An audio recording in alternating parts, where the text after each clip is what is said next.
extend a very warm welcome to all of you, our baptism candidates. Would we want to welcome them?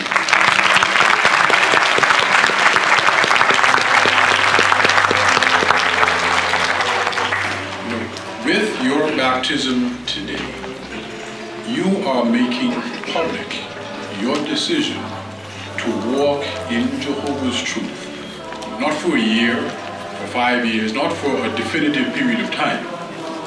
You are making public your decision to walk in Jehovah's truth forever. That's a long time. It doesn't end. Now that is a praiseworthy goal. But what is it that will help you to be able to reach this praiseworthy goal?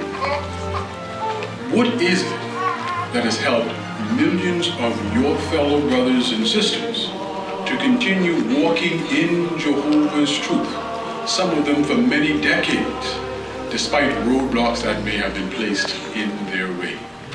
The answer is very simple. Jehovah will not put you on this road and just push you along and tell you to find your way. Jehovah provides reliable guidance for you to do just so.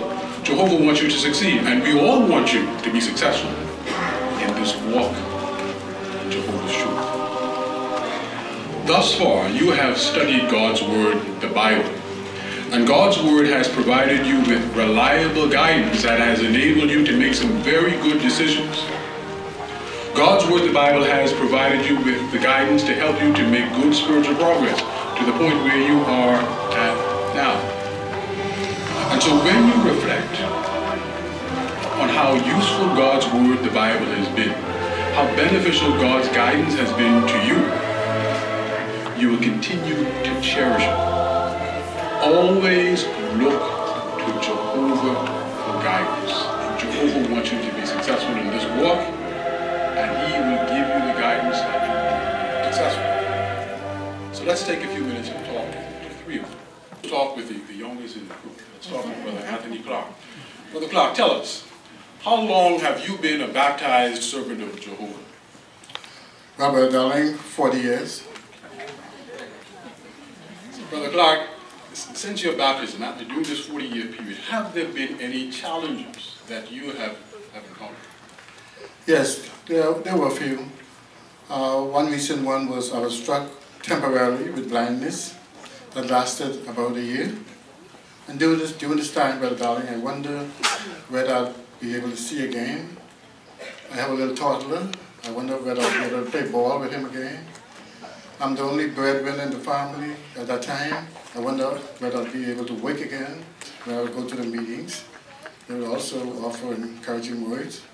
Jehovah have helped me in that the brothers who come to give talks, the talks were very encouraging to me. And I pray to Jehovah that I'll see again. And hey, I can see now. So He has helped me. We thank you very much, Brother Clark. We will now talk with Brother Kenneth DeMerit. Brother DeMerit, when were you baptized as a servant of Jehovah? My brother got it not too long ago, 1952.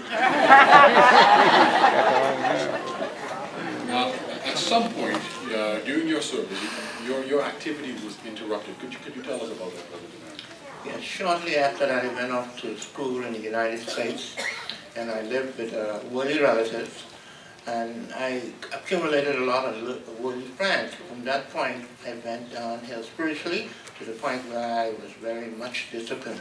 Okay, thank you. How has Jehovah's organization and the brothers helped you to regain your spiritual balance and to continue to walk in Jehovah's truth up to this point? Well, it was back in the early 60s that I came back home very much disciplined and still had a lot of friends. But despite that, one day my mother gave me a little blue book which was entitled The Truth That Leads to Eternal Life, and she demanded, she didn't tell me or ask me, she demanded that I read it, which I did in one day. And from that point I began to feel drawn back to Jehovah's organization, and I really wanted to serve Jehovah God again. So I told my mother about that. She told me, why don't I talk to the brothers, which I did. They encouraged me to attend the meetings, read God's Word, pray, and I've done all of that. But one thing they told me that still in my mind was that my bad association was my problem. And if I wanted to serve Jehovah God, I had to abandon that line of friends, which I did. And back in 1969, from that time to this time, I've been in line, spiritually speaking. And the key is to always remember that bad association was my problem. Thank you very much, Brother Barry. Now we will speak with Sister Nixon, and she will share with you her experiences. Sister Nixon, how old were you when you were baptized as a servant of Jehovah? Brother Darling, I was 11 years old when I was baptized. So this will make me as a dedicated servant of Jehovah some 44 years. Well, Sister Nixon is a veteran. Sister Nixon, have there been any challenges that you have experienced since your baptism, especially as a young person? Yes, my greatest challenge came at school. The high school that I attended focused on preparing students to attend a college or university. And my classmates and teachers put pressure on me to achieve this goal as well. This was a challenge because I excelled in my classes, and everyone else was preparing to go off to these institutions. And you know, I kind of felt left out. Today, many of these classmates have took that route and are now successful from the world standpoint. How did Jehovah's organization and Jehovah assist you to continue to endure despite the challenges that you would have faced? Well, I attended the meetings regularly and paid close attention to the information that came down from the platform. By doing this, I was able to discern that Jehovah wanted me to use my time and energy in the ministry. Not only that, but my mother continued to study the Bible with me on a regular basis after my baptism, and then she was also a good example for me because the ministry and meeting attendance was very important to her. And what she also did was arrange for me to work with the pioneers in my congregation during the summer holidays. And what else I did too was personal Bible reading and meditation on Jehovah and his qualities, such as his love for me and his mercy, as well as the hope for the future, and also seeing him answer many of my prayers.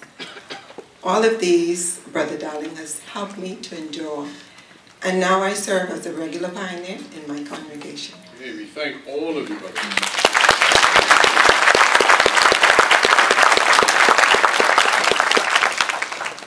And that can be you in 40 or more years. You can continue to walk in Jehovah's truth. You also can endure. And we want you to answer in a very loud voice for all to hear. On the basis of the sacrifice of Jesus Christ, have you repented of your sins and dedicated yourself to Jehovah to do his will? Your answer, please. Good. Do you understand that your dedication and baptism identify you as one of Jehovah's Witnesses in association with God's Spirit-directed organization? Your answer? Loud. Yes. Good. So at this point, we wish to say a prayer, approach Jehovah in prayer.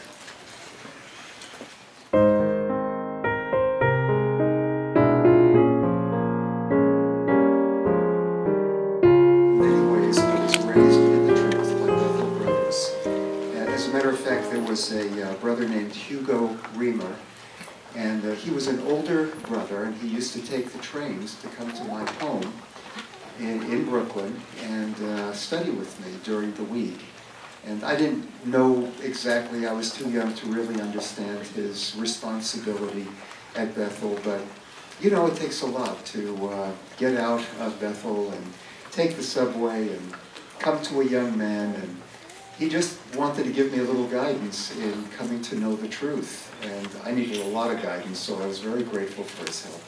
Okay. And what made you decide to enter the full-time service? Well, in that same congregation a few years later, there was a brother who was a full-time pioneer, and we did a lot together. I learned a lot from him. He was probably about 7 or 8 years older than me, and I used to accompany him on all his Bible studies, and I was able to regular pioneer him when I was still in school, and so I would meet him if I could. The one thing, he was masterful at so many things and had beautiful Christian qualities. The only thing, the one weakness I can think about him is he was not on time. He'd fit in well.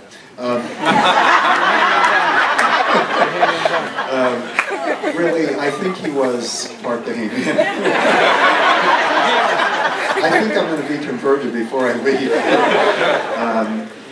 And so I would, I'd meet him at the study at 1 o'clock, and if he didn't show up, I'd conduct the study. But I didn't know as much as he did, so I could wrap it up in about 10 minutes. And he'd take an hour, but I'd run through the questions, he got the answers, and I'd go on to the next study. He'd catch up with me about, 3:30. And I probably did about 6 studies of his, and he'd say, "Bob, what are you doing?" I said, "Well, pitching in." And I know that it must have been very annoying to him to have me run interference that way. But he never showed it. As a matter of fact, he just treated me with dignity, commended me for filling in for him. And we ended up special pioneering together. And when we were in that assignment, he married Susan's partner. Can you figure out the rest? And we're still close friends. He's teaching the school for Christian couples in Texas now. And we still are good friends and very grateful for the friendship that I had with him. Good. We'll come back to questioning you, Brother Malowski. We'll have Sister Malowski to share her thoughts. How did you come in contact with the truth? I was raised by a very faithful mom, Betty Lockwood, in Portland, Oregon. But my test growing up was my dad. He's what I call a kindly opposer. It was either go to meeting with my mom or stay home with Dad and eat ice cream in front of the television. And I'm not proud to say that sometimes I buckled. But I would tell my mom, "I've got a sore throat, I can't go to the meeting." That's hard to prove. So, and of course she knew, and she'd go to the meeting very sad, but I noticed she'd always come back very happy, and she'd say, "Oh, the friends asked about you, Susan. They hope that sore throat is better." And thank Jehovah I had a conscience. And it would burn, and I would say, "Oh, I'm going to go to the next meeting." Anyway, I'm very happy that I had those dear friends that even though I wasn't there, they took an interest in me. And I've come to realize that it's very hard to stay away from a place where you're so loved. And years later, when we were able to do the traveling work in that area, it was such a pleasure now as an adult to be more able to express my appreciation to those dear brothers and sisters who showed me that love a long time ago, helped me make the right choice. And when did you know that it was the truth? I think it was my last year in high school. I remember it was during the Vietnam War, and the draft was on in the States, so a lot of people at senior year were worried about being drafted, and some had already gone, some of the students had been killed. And I remember I was in the lunchroom and this circle of people around me, and they were just in awe as I was explaining how Jehovah's Witnesses felt life was sacred and that we would rather lose our life than take it. And just looking at their faces, for the first time, I was really proud to be one of Jehovah's Witnesses. I could see that up to that time I'd struggled to put my principles above my passions.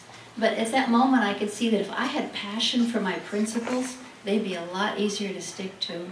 And it was probably about that time that I decided that I would like to spend my life telling other people about Jehovah. And finally, Mr. Malowski, what have been some of the challenges in the traveling work for you? Well, there's been some health problems. Some assignments have been easier. I have to say I hate the cold. So we've been in a lot of cold assignments, so this is a real blessing, except when I'm in air conditioning. But I think that the most difficult was when my mom got to be aged and needed my help. And from Oregon, and we were out on the East Coast. But the branch lovingly gave us assignments close to her so I could care for her. It was a privilege to be there for her because she'd been so loyal to me and all the places that I traveled. I learned that caregiving is like going to school for mercy, and nothing prepared me for this. So I had to start at Mercy 101. I learned that I couldn't stop Mom's health decline, but I could help her feel spiritually healthy and feel loved. I learned that taking one day at a time, don't think about tomorrow and what could happen, that was for our mental health. That's why Jesus told us that, gave us that command. And I learned that I want to keep my sense of humor as Mom did. She had many indignities and frailties that never stopped her from seeing the happy side of life. So I was happy that I was able to help my mom, as we would say, die in peace, so that now I can live in peace. And looking back on it now after several years, it has ended up to be one of my greatest blessings I look back on with happiness. And thank you, Sister Milowski, for those touching experiences.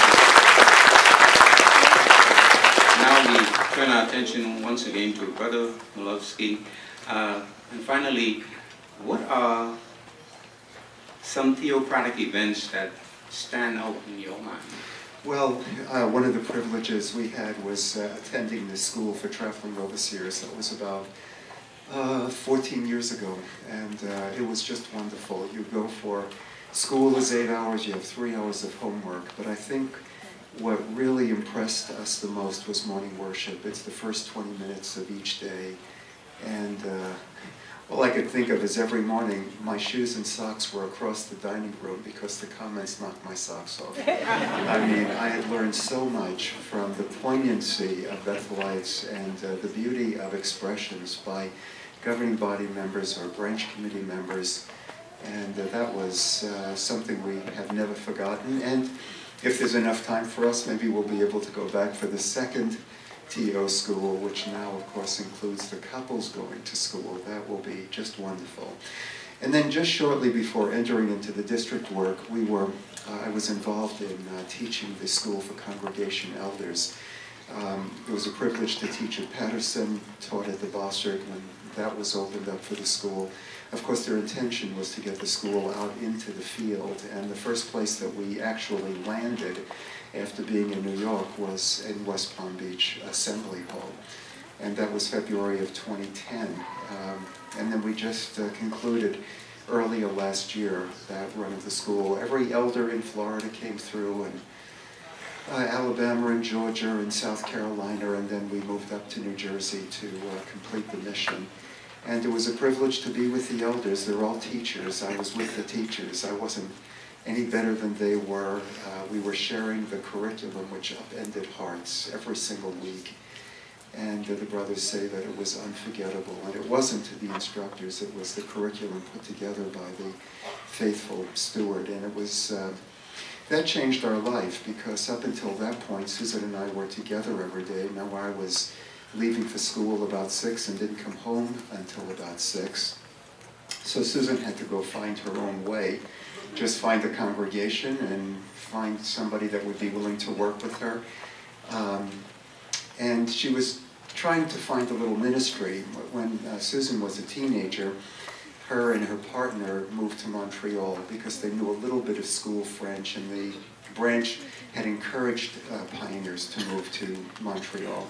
Spent a little less than 2 years there, and she just wondered after 40 years if she could resurrect her French, and there were many French congregations in Florida. And then a little less than a year, it was kind of coming back. It was nice to see that she was studying, but they all changed then to Haitian Creole. And she didn't know if she could learn a third language, but she loved Creole.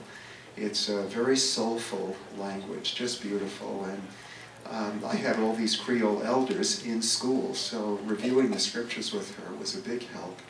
And after about 3.5 years, she was conducting little Bible studies in that language. So when we got this assignment to come back to Florida, that was really a blessing. We have 3 Haitian Creole circuits in our district, and you friends are part, right now, you're part of District 7.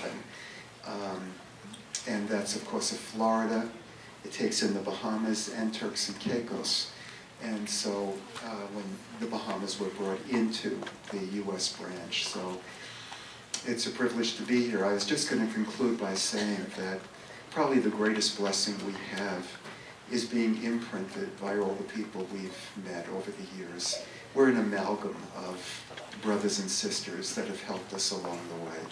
We come to a place and we receive far more than we could ever give. And this is our 5th week in the Bahamas, and the poignancy of the brothers and sisters and their faithfulness. You know, you look up the word island in the New World Translation, and God says it's going to be proclaimed in the islands. And the Bahamians are proof of that. The truth has taken root here.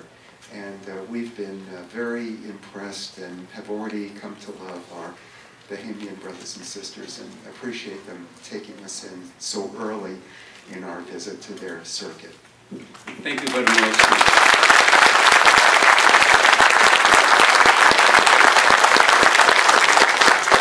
And we want to thank both of them for their touching, delightful, encouraging experiences.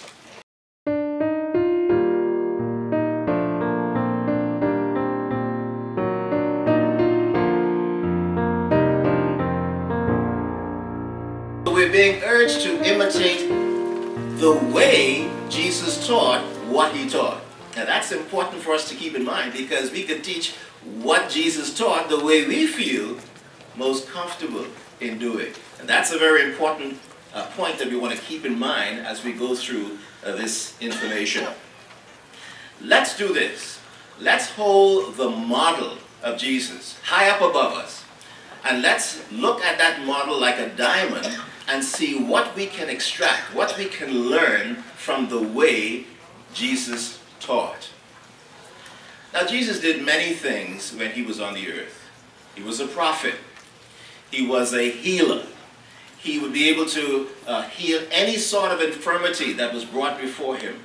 He also resurrected the dead. He provided food for those who needed it. He was a perfect carpenter. The list goes on and on. But despite all of those endeavors that he engaged in, what is it that people told him? How did they address Jesus, despite all of those activities that he engaged in? Well, let's open up our Bibles and let's see. John chapter 1 and verse 38.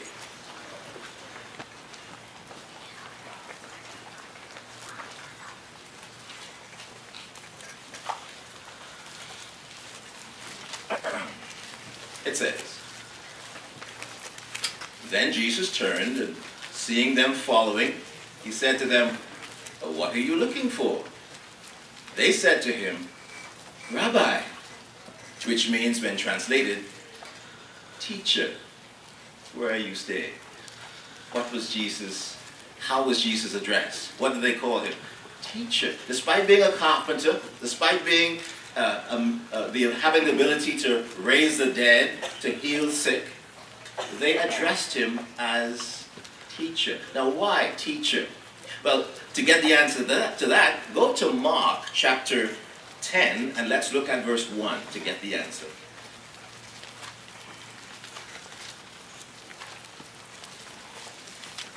It says, "From there he got up and came to the borders of Judea, across the Jordan. And again crowds gathered to him. As he was accustomed to do, he again began teaching there." You see the answer? It was Jesus' custom to teach. This occasion here in Mark chapter 10 and verse 1 was not a one-off thing where out of the blue he decided to teach and it was a strange thing. No, it was his custom to teach. He was constantly teaching. Hence, he was referred to not as the chef, not as the great miracle worker, the doctor. No, he was referred to as the teacher. He was accustomed to teaching. Are we holding the model of Jesus up high so that we can examine? Are we extracting from these accounts now something that we can draw away to help us to become better and more effective teachers? What was the response of the crowds when Jesus taught? How did he affect the crowds of whom he taught? Well, go to Matthew chapter 7, and let's look at verse 28.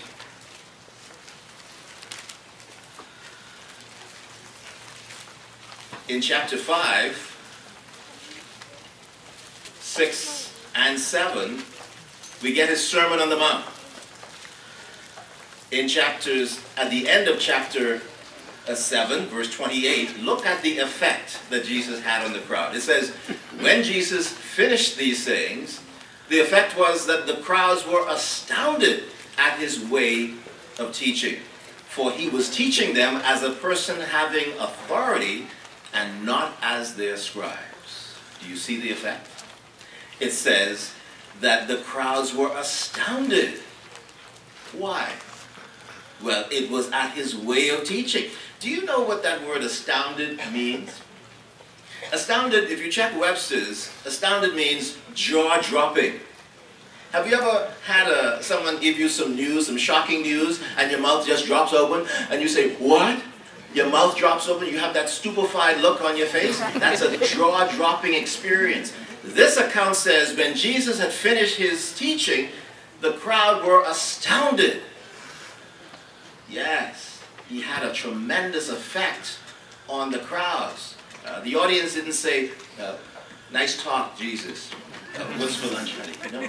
They were astounded at his way of teaching. Did you get that? The effect that he had on the crowd. And did you get the reason why he affected them that way? Verse 28, it says, they were astounded at his way of teaching. Keep that in mind. You remember the theme of this discourse? Imitate Jesus' way of teaching. It was not just what he taught the crowds. Yes, the content was rich. It had an impact on them. But the way he presented it affected them in such an astounding way. Are you holding that model up so that you can gather from this how we can improve as teachers as well? You know, there was an experience of a group of men. They were sitting around a campfire. And they decided, well, who among us could say the 23rd Psalm the best? You know, that's the one that says, the Lord is my shepherd, according to the King James Version. And so a young man got up and he said the 23rd Psalm. He was very fluid. The Lord is my shepherd. He went right down each verse. And at the end, the group of men, they applauded him. They said, very well done. And then an elderly man, this man, he had never left his village, no teeth in his mouth. He got up and he said the 23rd Psalm. The Lord is, and he went right down to the end. And when he was finished, the men who were listening, they got up and they applauded him, rounding applause. And the young man, he said, I can't understand it. He says, I know I said the 23rd Psalm better than this old man. How come you gave him all the applause and I didn't get any appreciation? And someone got up and says, you know, there's no question, young man, that you know the 23rd Psalm. So you see, but this old man, he knows the shepherd. Did you get it? The old man knew the shepherd. The way he said the 23rd Psalm gave evidence that he had an intimate friendship with the shepherd. And as you look at this account, this is telling us that the crowd, they knew how the Pharisees and the Sadducees taught, and they could tell that there was something different about Jesus and his way of teaching. That certainly was what affected the crowd in this way. Can you think of some of the places that Jesus taught what he taught? But he taught everywhere. He taught in houses. He taught at pools. He taught at wells. He taught in synagogues. He taught in the temple. He taught from city to city and village to village. He taught by the sea. He taught on the mountains. Everywhere he found people, he would teach them, no matter where it was. What kinds of people did he teach? He taught anybody. He taught men. He taught women. He taught children. He taught fishermen, tax collectors, beggars, members of the Sanhedrin, and those who were already his disciples. Anyone who had a willing ear, he would take the time to teach them. And then, of course, he commanded his apostles and his disciples in Matthew 28, verse 19 and 20, to go and teach and teach others the same things that he taught them. Who especially among us should be interested in this subject of teaching? Well, 2 Timothy chapter 2 and verse 24 tells us,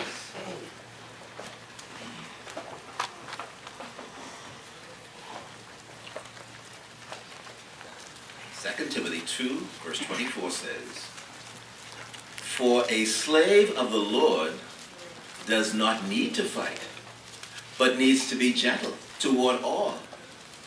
And here it is, qualified to teach. A slave of the Lord. Are you a dedicated, baptized servant of Jehovah? A footstep follower of Jesus Christ? Then you are a slave of the Lord. And a slave of the Lord needs to be qualified to teach. Hence, we are to examine the example of Jesus, the model of Jesus, and be concerned with improving our quality of teaching. Parents, you have the responsibility to teach. At Deuteronomy chapter 6 and verse 6, Israelite parents were commanded to have God's law on their hearts. They were to love Jehovah, and then they were to inculcate God's law in the hearts of their children. That required teaching. To inculcate means through repetition. When the kindergarten teacher stands before the blackboard with a stick and he says to the students, "What's this letter?" And they say, "It's C." "What's the next letter?" "It's A." "And what's the next letter?" "T." "It's cat." And she goes back to the beginning and she says, it's repetitions. What's the objective? To sound down that into the hearts of the children.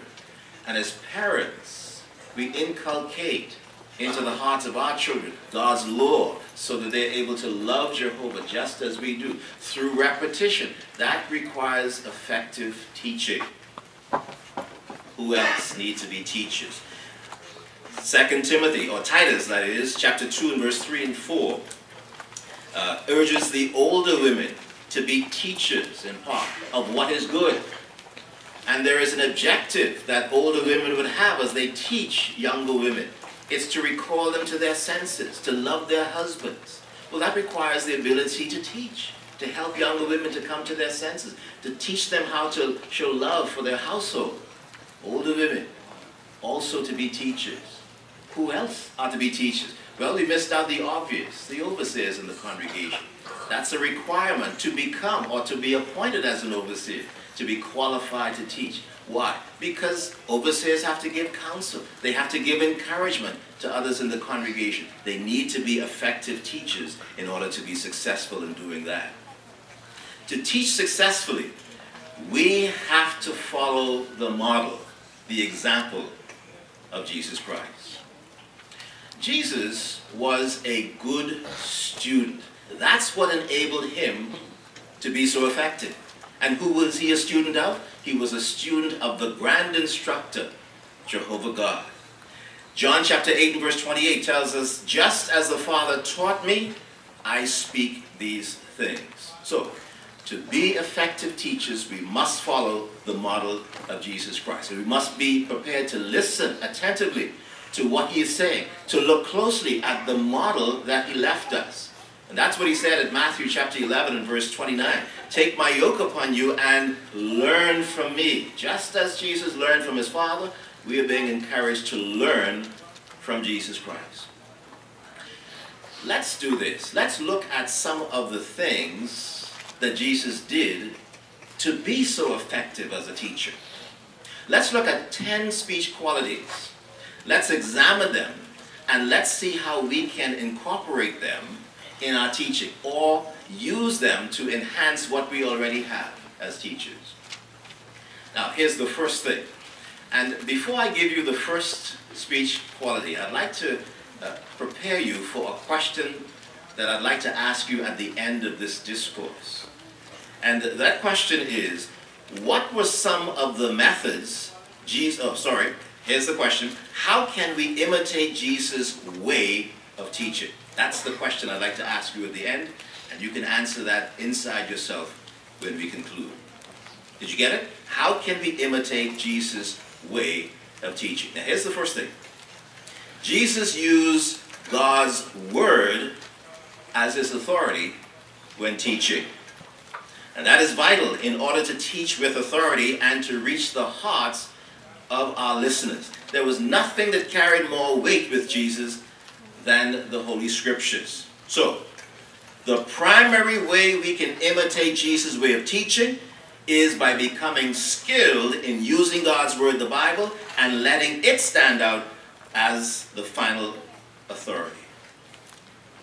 As 2 Timothy chapter 3 and verse 16 and 17 says, the Bible, it's beneficial for teaching, and without it, we would not be completely equipped for teaching. That's important for us to keep that in mind. As you look around you, the leaders of Christendom, usually whenever they're before a camera, on a talk show, or what have you, do you notice there's something that's usually missing? Do you spot it? What's missing? It's usually the Bible. Listen, it's very simply, but Jesus kept his teaching simple. The sentence structures, very simple. The words, small words. Who was he talking to? Fishermen. He was talking to tax collectors. He was talking to many people who were farmers, who were uneducated. Could you imagine Jesus in his day saying to his listeners, you're surreptitiously convalescing under the dubious perpetual consegrity. And could you imagine? Jesus kept his words very simple. And all we need to do is go to the gospel accounts and you will be able to understand every single word and every single sentence because they are small, they're simple, they're plain. But they're beautiful. And that's what we want to do as well. And so we may find persons who are very well educated. We would not change our message to suit someone who's very well educated, using big and fancy words. The truth is simple. Jesus said to his Father, I publicly praise you, Father, because you have kept these things from the educated ones. You kept it simple. It's so simple that a person who is educated but haughty can't get the truth. Why? Because it's so simple. See, it's so small. And certainly that's what we want to do. That's what made Jesus' teaching so successful. Here's the fourth point. Brevity.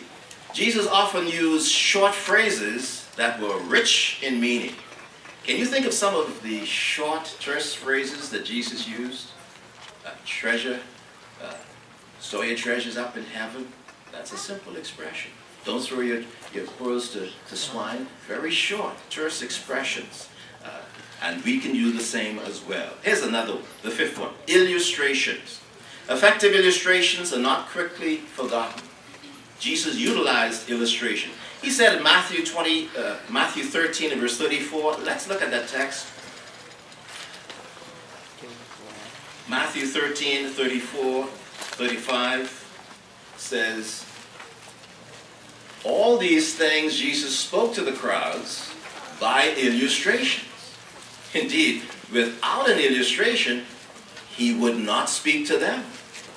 In order to fulfill what was spoken through the prophet who said, I will open my mouth with illustrations. I will proclaim things hidden since the founding. What is this teaching us? It says that Jesus spoke to the crowds by illustration. How important were illustrations to Jesus in his teaching? It says without an illustration, he would not speak to them. Do you know what that means? It means that without an illustration, Jesus would not speak to them. Did you get it? If Jesus didn't have an illustration, he went from one illustration to the next illustration to the next illustration. Now, why was that?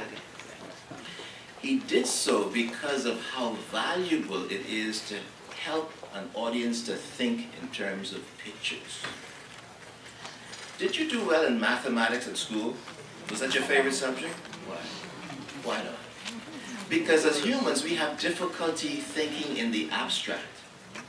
But if we could see, and that mathematics is abstract, if we could think in terms of pictures, it helps us to understand, to visualize what we're being taught. And that's what Jesus did. Those farmers, those fishermen, and all of the members of the audience, they went back home. They didn't have an iPad. They didn't have a video recorder. They weren't able to play back what Jesus taught, but they took with them what they heard, the pictures that they saw. And that's certainly what we want to do in our teaching. Use illustrations, just as Jesus did. Do you have illustrations already prepared for topics that are controversial in the community? Like, for example, many different religions here in Grand Bahama. Have you prepared an illustration that helps people to see that there can only be one true religion? Some brothers perhaps use the illustration about counterfeit money.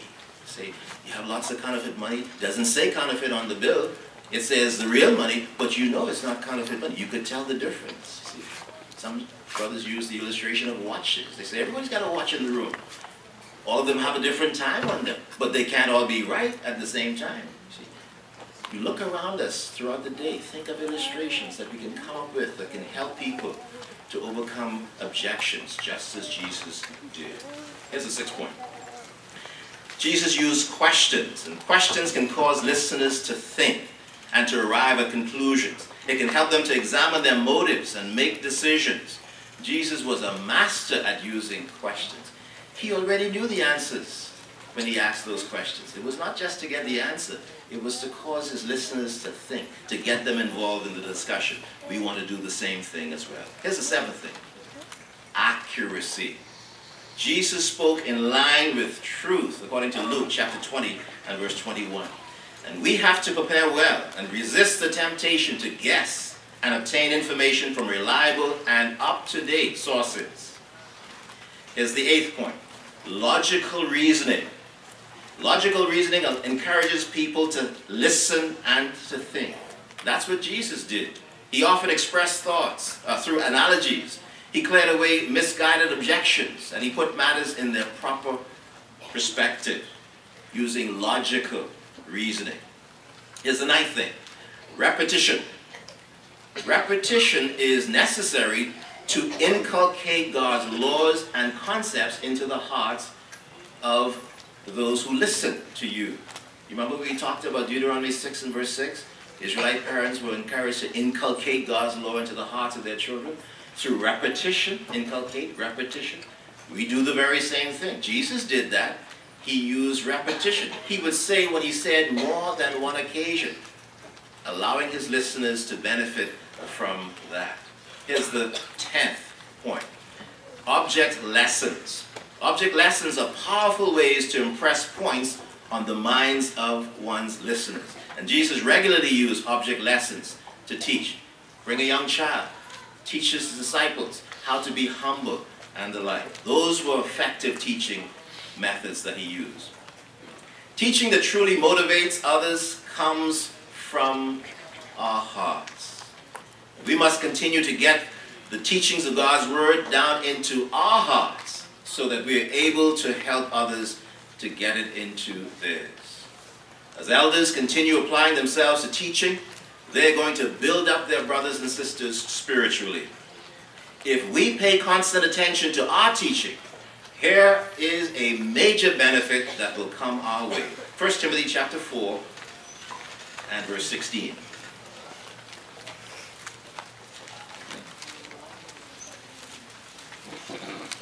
It says, pay constant attention to yourself and to your teaching. Persevere in these things, for by doing this, you will save both yourself and those who listen to you. Would you not agree that that is a powerful incentive for each of us to improve in our ability to teach? Yes, those who listen to us have the opportunity to be saved, and we ourselves will have the privilege of being saved as well. Are you ready to answer the question that was posed earlier? How can we imitate Jesus' way of teaching?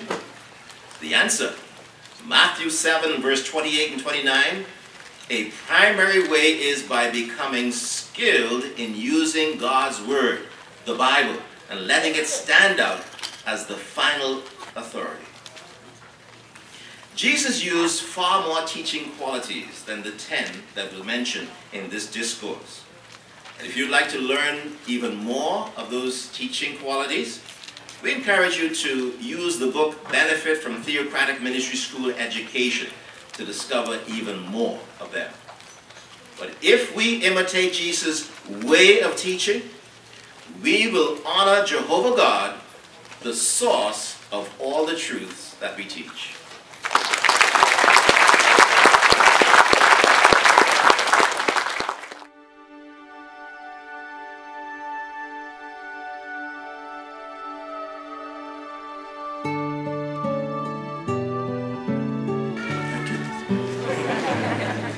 When you were back to your school days, when you think back to your school days, can you remember a favorite teacher that you might have had?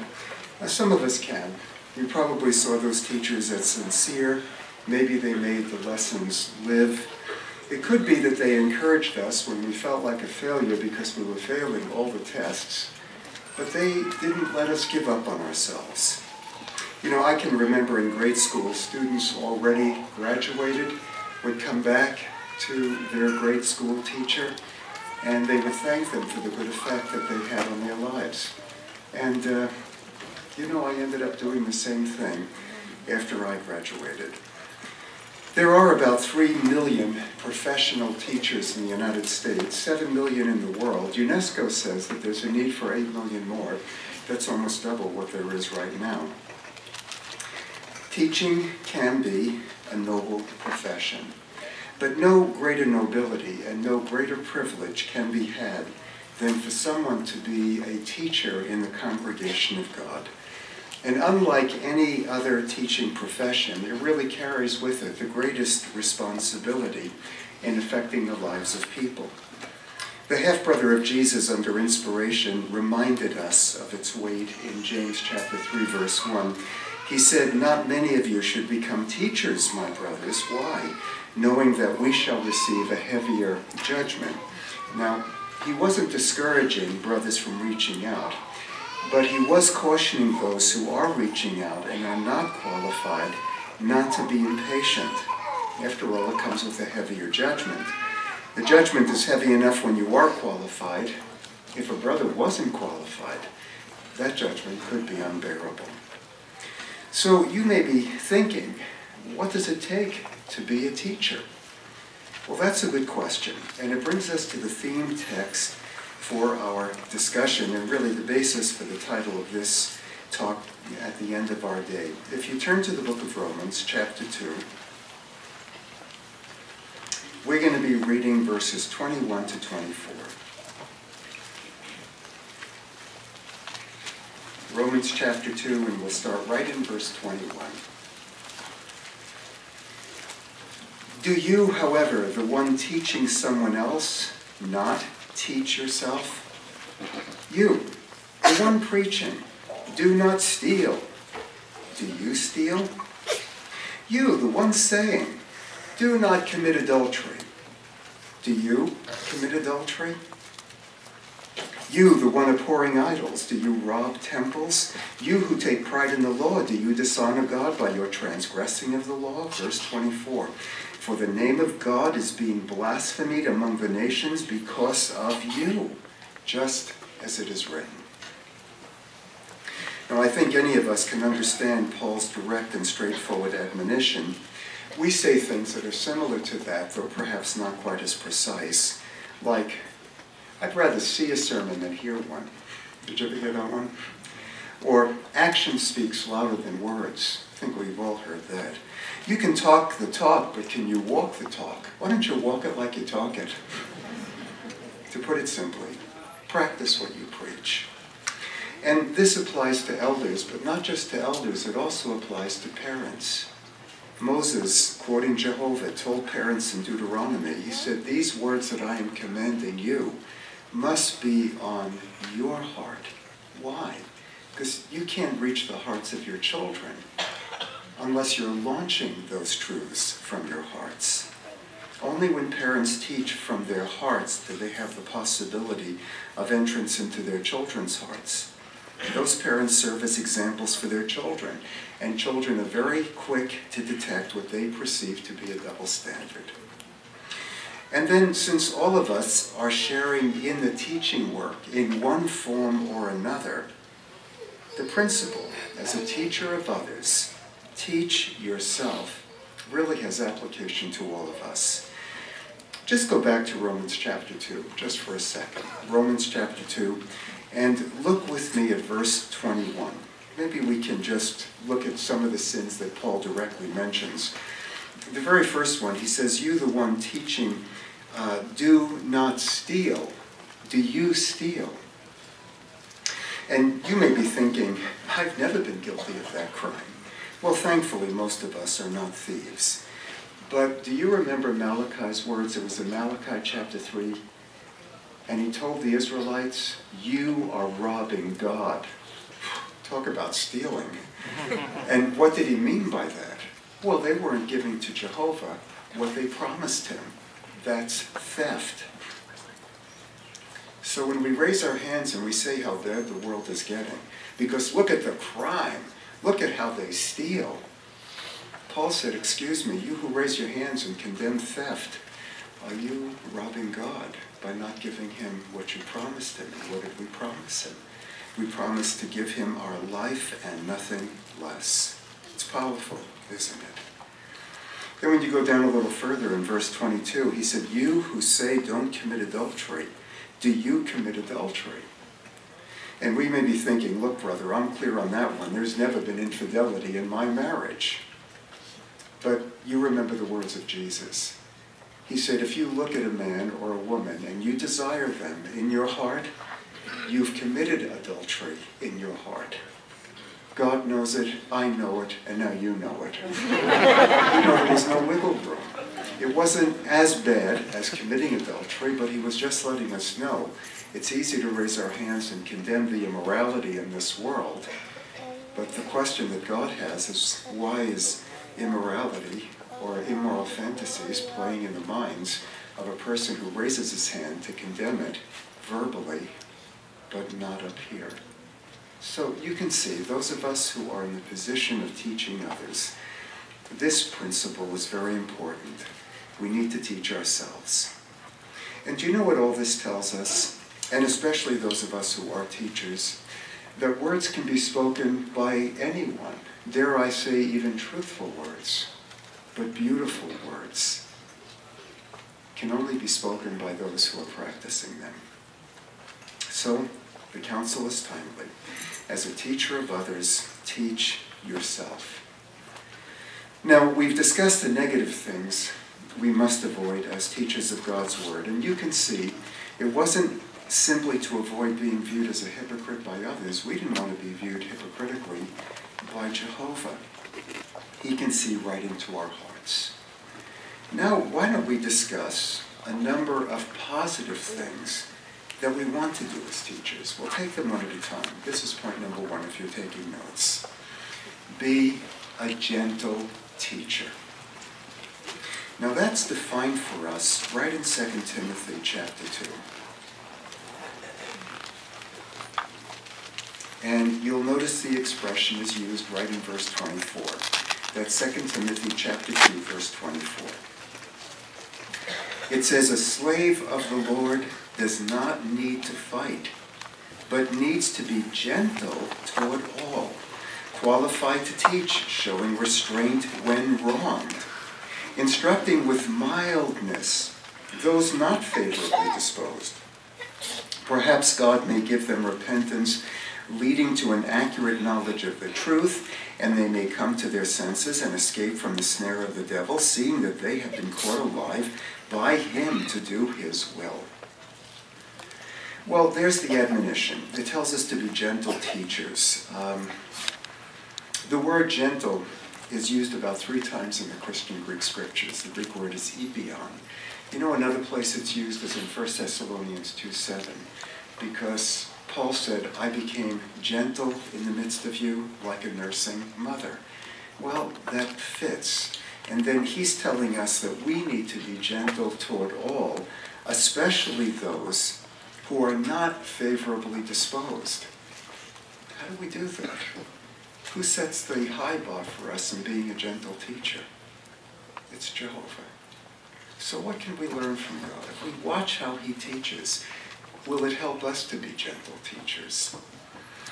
There are many examples of Jehovah gently teaching his people. One of them that really impressed me the last time we were going through the scriptures is right in the book of Micah. Micah was a contemporary of Isaiah, so you're looking at about 800 years before Christ. And if you turn to the book of Micah, chapter 6, we're going to be reading verse 3. Israel was a very difficult child for God. And he was now making an appeal to Israel. He does it throughout the entire book of Micah. And let's just take one verse as an example of it. This is Micah chapter 6, verse 3. My people, what have I done to you? How have I tired you out? Look at the last line. Testify against me. Tell me where I've done you wrong. Now I have to tell you, that's a humble God. Do you have teenagers at home? Have they given you difficulty? Is that what you told them? Looks like I've tired you out. How have I tired you out? What have I done to you? I welcome you to testify against me on my parenting. Now they'd find something, because we're not perfect parents. Jehovah's a perfect parent. They could find no wrong with him. Jehovah had no guilt about what he did with Israel. But he was trying to pry open their hearts and have them think about their responsibility in this fractured relationship that they had with him. It's beautiful. That's our God. Taking a gentle approach to those who are resistant to counsel. Jesus loved the way his Father taught.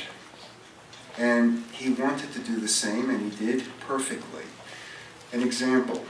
Luke chapter 15. There are 3 illustrations. They're all designed for a different demographic, and we know them all.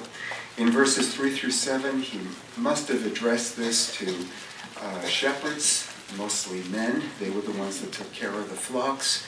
And the illustration is memorable because he said if one sheep was lost, the shepherd would go out, leave the 99 in safekeeping, and try to find that sheep. That sheep was speaking about somebody who had left the truth. Either they left, they drifted, they became disinterested, apathetic, complacent spiritually. And then Jehovah said, when they find the sheep, the shepherd rejoices. I want you to know when somebody who used to belong to me is now found, I rejoice the very same way. The second illustration is in verses 8 through 10. It's about the lost drachma coin. This was directed to women, and it was to elicit sympathy in women in Israel. And it's saying if a coin was lost, this woman would sweep her house until she found it, and when she did, she would rejoice. The coin represents somebody that has drifted or was lost from Jehovah. The last illustration is the most famous. It's the one of the prodigal son. That's right in verse 11, right to the end of the chapter. It was to build sympathy in the parents, in the faithful older brothers and sisters that are still in the spiritual family, and naturally it was to affect those who have drifted from the truth. It's been quoted for centuries. Everyone, even those who are not part of us, have some understanding of this illustration and the meaning that it was implied. Now, the illustration that I think we use the least is the second illustration, because it requires explanation. If you look at verses 8 through 10, maybe we could read this, it'll just remind us. It says, what woman who has 10 drachma coins, if she loses one of the drachmas, does not light a lamp and sweep her house and search carefully until she finds it? And when she has found it, she calls her friends and neighbors together, saying, rejoice with me, for I found the drachma coin that I had lost. In the same way I tell you, joy arises among the angels of God over one sinner who repents. So, what is Jesus telling us? You know, the majority of us are here, you leave the truth. I mean, we wouldn't mind if you came back, but we want you to know that we're pretty well stacked with witnesses in our kingdom hall. So you can see that that was not the message that he was conveying. The Watchtower gave some background on this. the 10 drachma coins that is being referenced here were probably part of a set of 10. And when you have a set of something, when you break the set, the value of the entire set goes down. All of us know that. And this set of 10 drachma coins, and some coins back in the 1st century had a hole in the middle, so you could actually tie them together. And this set of 10 coins may have been part of her dowry to prove that she was a virgin. So can you see where the one coin that was lost now had increased value, and why she was so panicky to find it? Well, the scripture tells us that after sweeping the house clean, she finds it. And what does she do? It says that she calls her friends and neighbors together, and she says, "Rejoice with me, I found the drachma coin that I had lost." Why did she call everybody to tell them that she found the lost drachma coin? You might be thinking she called them because she was happy and wanted to share her joy. Well, I think there'd be something to say for that, but you know, she didn't call them on the phone, didn't text them. Traveling was very expensive. So it's not just a matter of, you know, getting everybody on a party line and letting them know I found the coin. It would take a lot of effort on her part to tell those individuals that were her friends that she found the coin. And then, have you ever lost your wallet or misplaced it, or misplaced your keys to your house or your business and your car? It's very aggravating, isn't it? And you go crazy trying to find it. And there's always somebody that tells you, "Why don't you look where you left it last?" There's a stroke of genius. And you look in the refrigerator, and maybe it's 12 o'clock at night, and finally you find it. If you were a brother and you found your wallet, would you get on the phone and call your fellow elders and say, "Hey, oh, I'm sorry I got you up, but I just want you to know I'm so happy I found my wallet"? Would they rejoice with you? I don't think so. So why was she so anxious to tell her friends? I think if we lost something and we found it, we'd be happy, and that would be the end of that. We don't usually advertise it to other people. Well, the Watchtower helped with this. It's very likely that it turned up missing after she had those friends over to her home. Now, let's say you were inviting me and Susan and 2 other couples to your house. And before we came, maybe a day before we came, you had some money. And you put it on top of the dresser. Money doesn't go very far today. You had a high dresser. You needed it for business or for travel. And there it was for accessing when you needed it. We come over. We have a wonderful time. And you clean up. You go to bed. The next day you get up, and now you want to access that money, and it's gone. Now you don't want to think this. You don't. But it's hard not to, because the money is missing. And we were there. You saw it before we came, and it was gone after we were gone. And if word got back to us, maybe Harry and I were at the house with you. And the sister was close friends with Carol, and she said the money's missing. And there was no innuendo. There was no implication. Carol tells Harry. Harry tells me. I tell Harry I didn't take the money. Harry says, "Well, I didn't take it either." And really, none of us know the truth. We just don't know. Well, you know what happened? Just a freak wind blew into the house, blew the money behind the dresser. This never happened in all the 100 years she's lived there. And the money was behind the dresser. And she found it. And who would be relieved that she found it besides her? Not because we took it, but because there was no more air of suspicion as to why it was missing. So yes, we rejoiced with her because the money was found.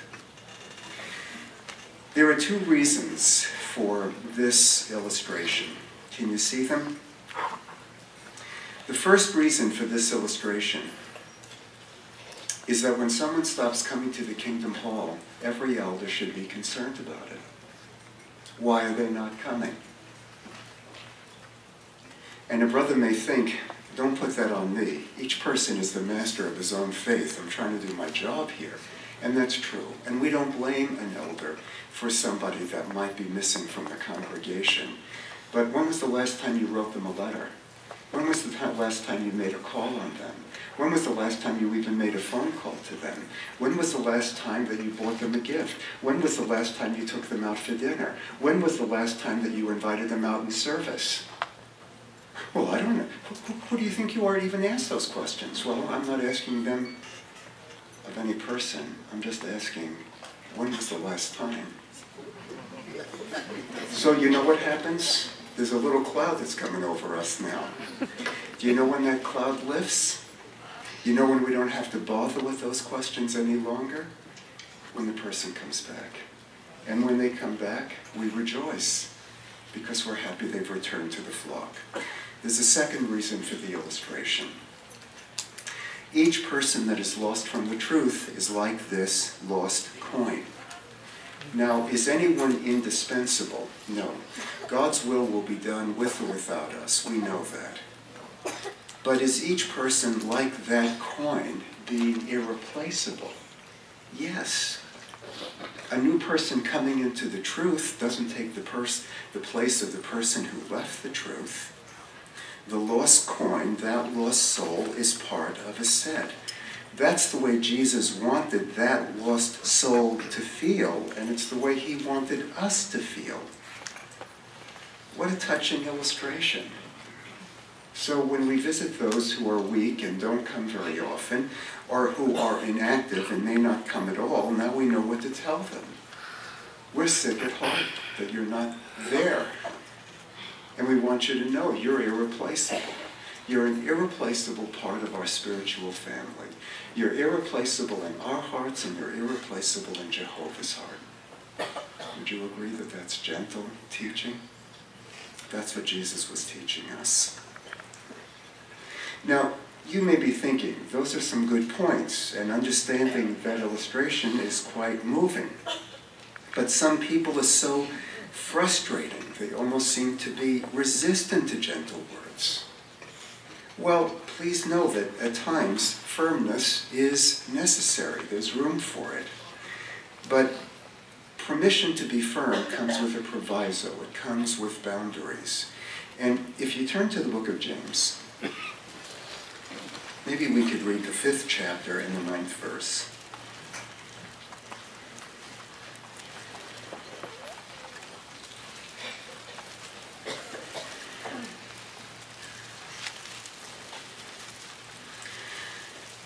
James says, "Do not grumble against one another, brothers, so that you do not get judged. Look, the judge is standing before the doors." Now, if you look at the footnote, it says, "Do not grumble, don't groan, don't complain," literally, heave sighs against one another. Now, you know what a sigh is, isn't it? Somebody that you're talking to doesn't listen, and what do? And then you roll your eyes 5 or 6 times just to let them know through your body language how frustrating they are to deal with. And it's interesting, in this particular verse, in the Greek, he's talking about internal sighing. The sighs that you make on the inside that doesn't show to the person. And you may be thinking, wow, you're holding my feet pretty close to the fire. I can't even sigh on the inside when they can't even see it. No, because God can see it. And he knows if we continue to sigh, eventually it'll come to the surface and they'll see it too. And then we lose our effectiveness in really assisting them. So the scriptures are telling us, be careful. We're entitled to feel frustrated. You know what the word frustrated means? It means to be discouraged, discouraging, and some people are discouraging to deal with. But it's exasperation that we have to guard against. You know what exasperation means? It means to feel anger. And that's emotions that are best left for God. He knows how to use them properly and perfectly. Gentle words will never blister your tongue. Cold words freeze people out. You know, among secular teachers, there are many who do justice to their subject, but they do injustice by their manner of teaching to their pupils. When we teach like Jehovah and Christ, when we're gentle, we do justice not just to the subject that we're teaching, but to the person who's being taught. Remember, the devil is not gentle. He has an iron fist that's disguised in a velvet glove. As teachers, how are we described? A second way to teach ourselves, excuse me, is to adorn the teaching of God. You remember that expression? It's been preserved in our revised translation. If you turn to the book of Titus, chapter 2, in verse 6, he starts off by directing this counsel to young men, but obviously it applies to all of us. He tells them to be sound in mind, and then we should be an example of fine works. You'll see that in verse 7. Teaching what is pure with all seriousness. And then when you go down to verse 10, he says, show complete trustworthiness, and here it is, so that in every way they may adorn the teaching of our Savior God. In other words, when we practice what we preach, other people look at the example we're setting, as imperfect as it is, and it makes them praise Jehovah for what they're seeing. In other words, our homage becomes their homage. Our respect for Jehovah can become their respect for Jehovah. If as a teacher we teach ourselves. But if a brother's giving a talk on modest dress and grooming, and the dress of his wife or his daughters is not modest, does that adorn God's teaching?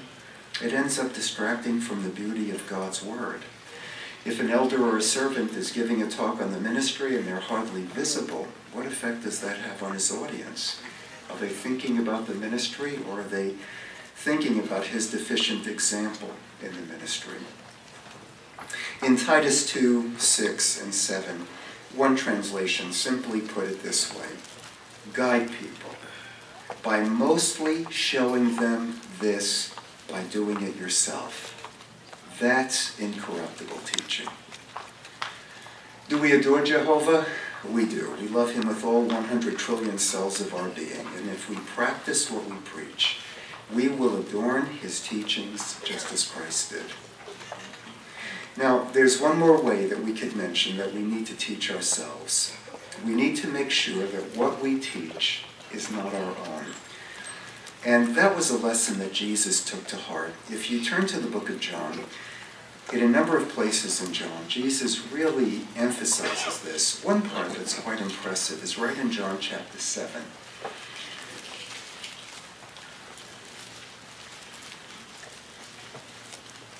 In verse 14, it says that Jesus started teaching. He was by the temple.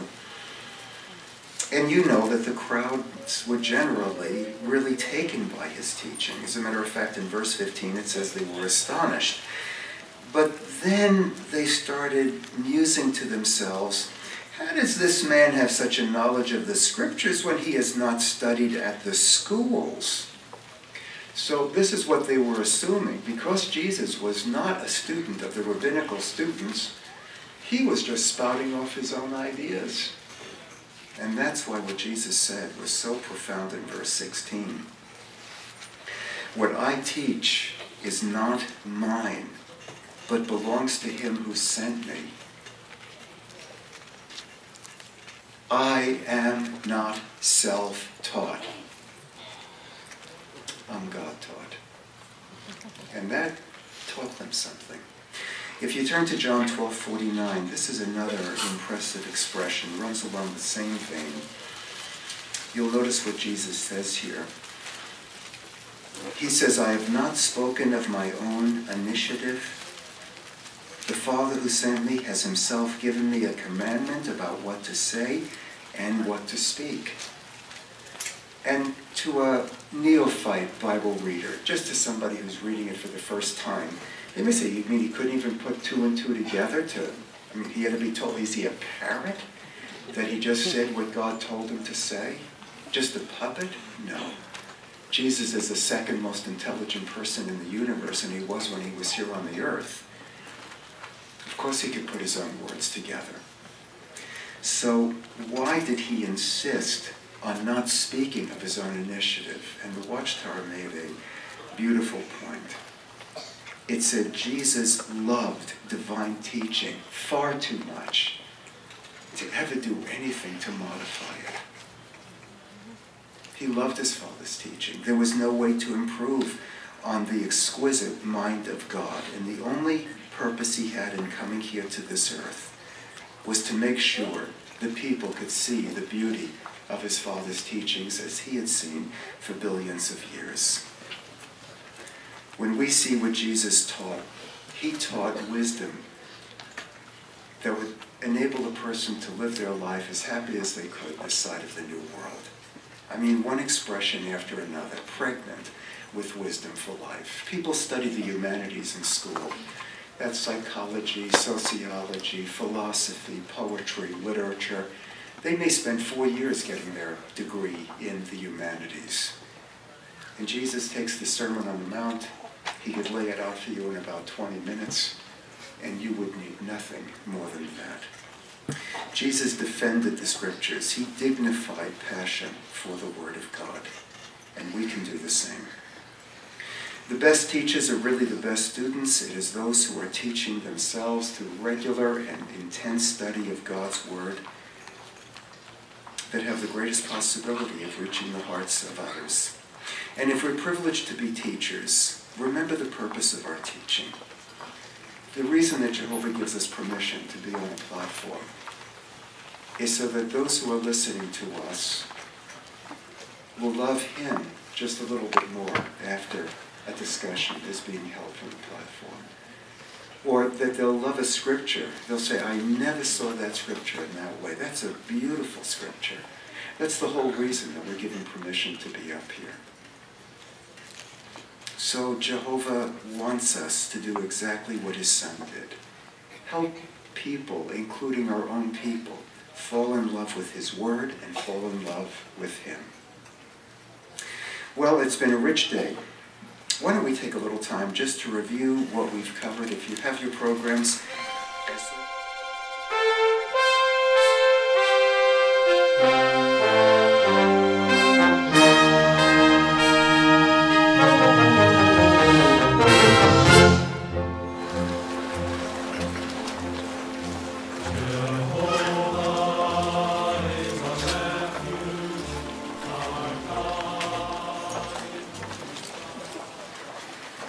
have you ever been in an earthquake? It's one of the most terrifying experiences any creature can go through. When the earth ruptures, your mores to terra firma become unhinged. You're being rocked, and you know it, if only to survive. But there are other kinds of earthquakes, emotional earthquakes. It could be the loss of a job you thought would carry you to retirement. Now your benefits and salary vaporize in one day. Or what you thought was stalwart health, now in shambles with heart disease or cancer.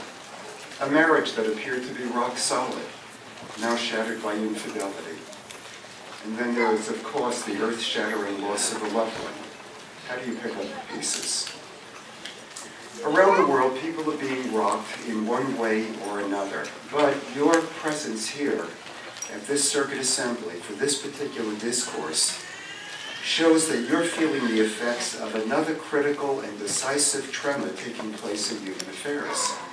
Now, what tremor are we making reference to? Please take your Bibles and turn to our beloved brother and prophet. His name is Haggai. And if you turn to the book of Haggai, we're going to be looking at chapter 2, verses 6 and 7, and you'll notice a revision in the way we worded this verse, because this is not new for us, but the revision is. In verse 6 it says, "This is what Jehovah of armies says. Yet once more in a little while, and I will shake the heavens and the earth, and the sea and the dry ground, and I will shake all the nations. And the precious things of all the nations will come in, and I will fill this house with glory, says Jehovah of Armies. You notice that the word at the bottom says desirable, and now they've created this word precious for us, obviously very similar meanings. Now, this figurative rocking that's spoken of in Haggai 2, 6, and 7 makes all the other tremors we just listed, whether it be figurative or emotional, almost inconsequential by comparison to what we're reading here in this Bible prophecy.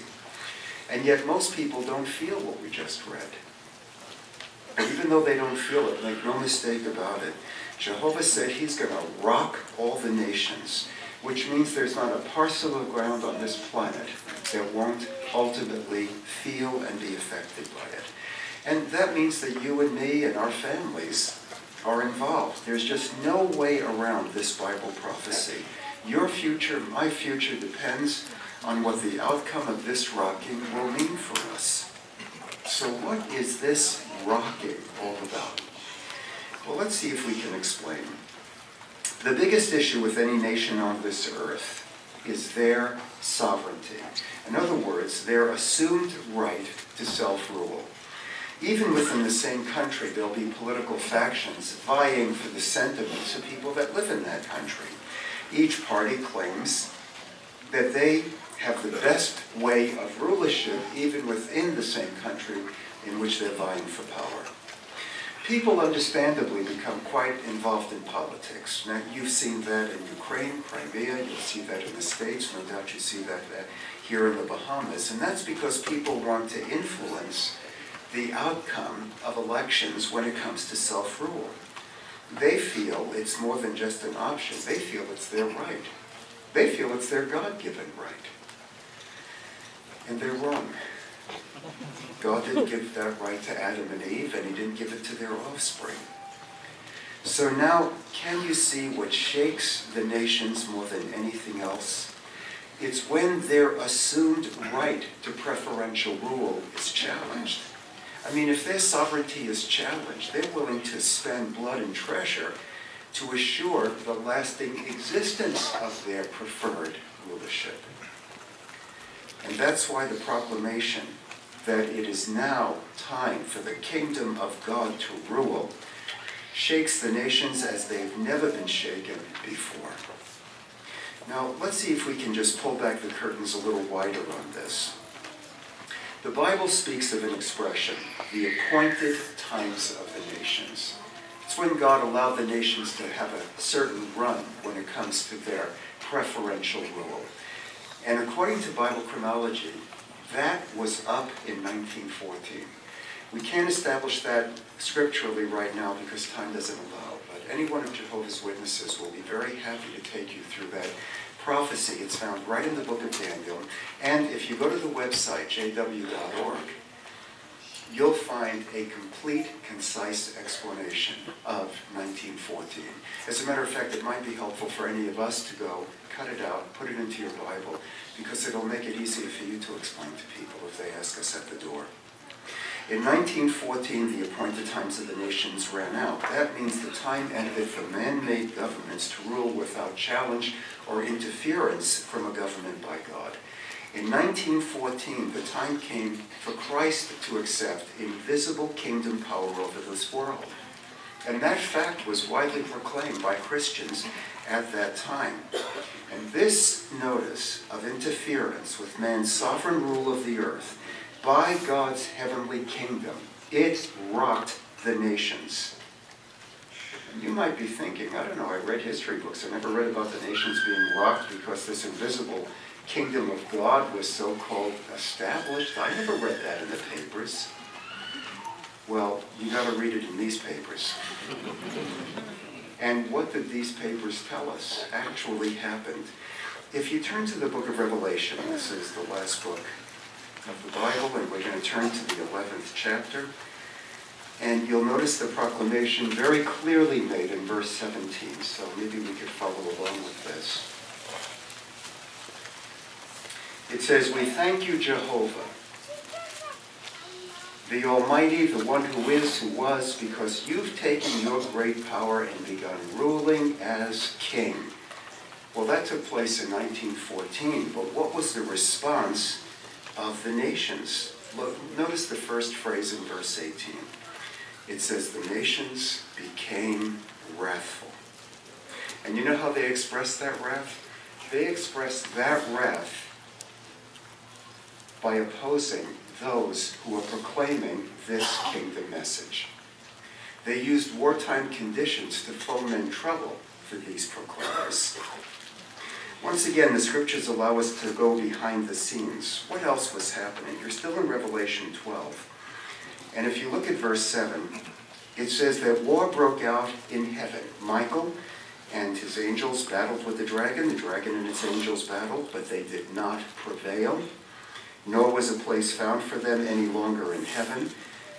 So down the great dragon was hurled, the original serpent, the one called Devil and Satan, who was misleading the entire inhabited earth. He was hurled down to the earth.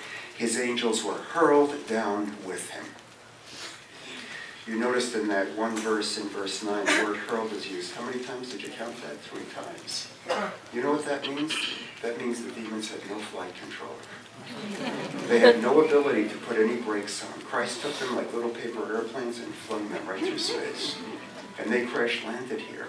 It reminds me of what took place when Jesus was speaking to his apostles here on the earth. In Luke chapter 10, when they came back so happy that they had success in the field, Jesus said, I can see Satan being thrown out of heaven like lightning. You know how fast lightning travels? About half the speed of light. It's about 98,000 miles per second. And Satan was flying through space much faster than that.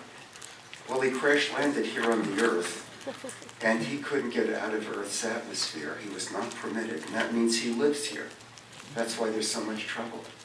There's been trouble ever since when there was the flood, they lived here, the violence became intolerable. Now they're living here again, and the violence is intolerable again.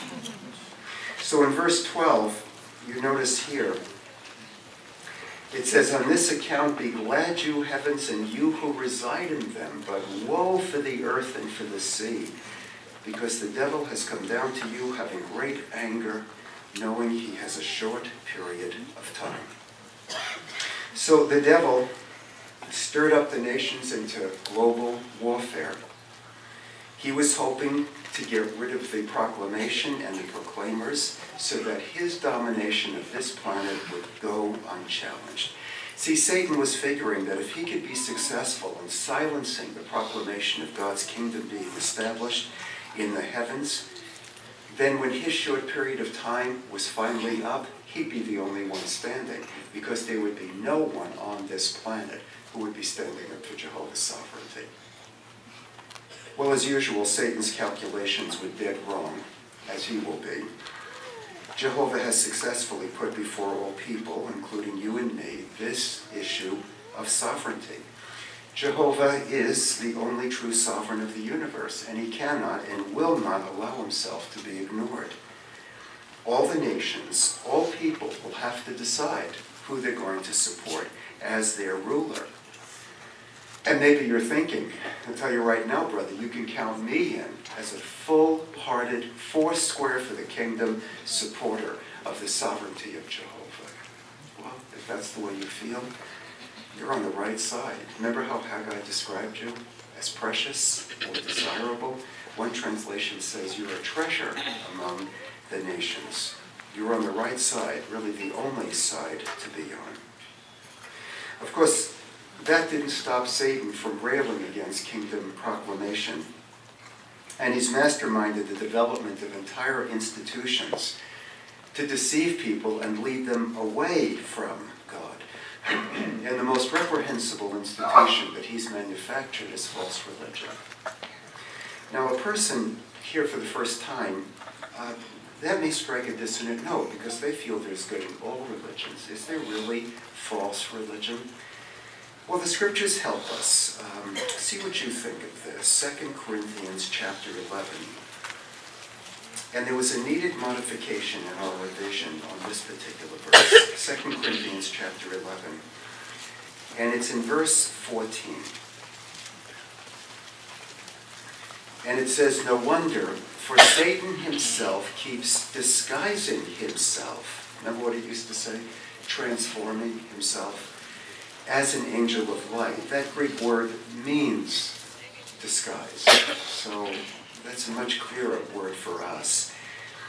And so in verse 15, Paul, under inspiration, says, "It is therefore nothing extraordinary if his ministers also keep disguising themselves as ministers of righteousness.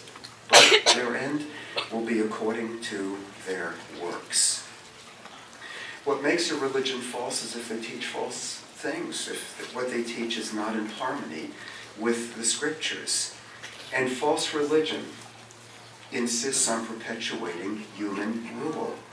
Many times religion or their chaplains are on the battlefield of spilled blood and treasure, giving support to the men from their side, even if the men that they're fighting are the same religion that they are. In other words, politics trumps religion. And that causes the wars that we've seen on this planet between nations, not just in our century, but in centuries prior to this.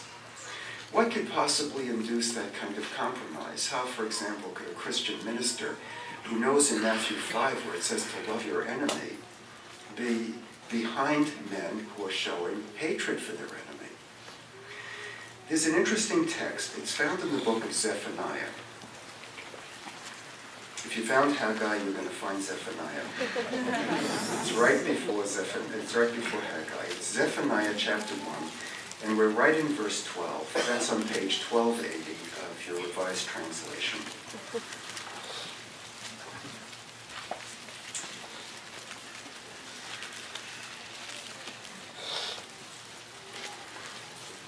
"At that time I will carefully search Jerusalem with lamps, and I will call to account the complacent ones, who say in their heart, Jehovah will not do good, and he will not do bad."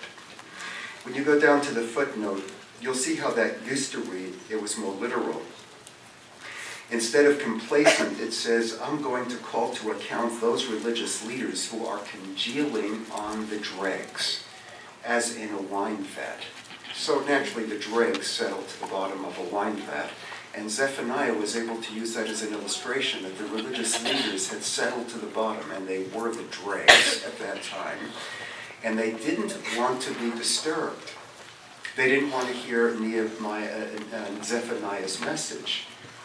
Zephaniah was shaking up that wine vat, telling them, you're not doing your job.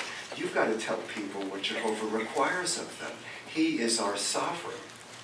And the religious leaders back then said, look, Zephaniah, we don't bother you, and we don't want you to bother us.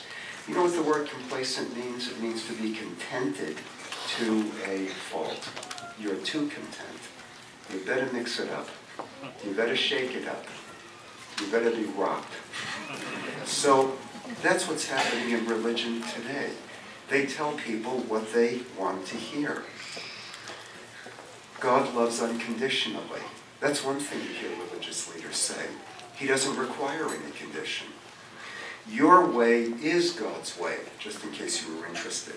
If you please yourself, that's the way to please God. And people love it that way. Immorality is the new morality. Is there anyone that doesn't have a good standing in some religious circle today, no matter what their lifestyle? Do you remember how Satan successfully tempted Eve?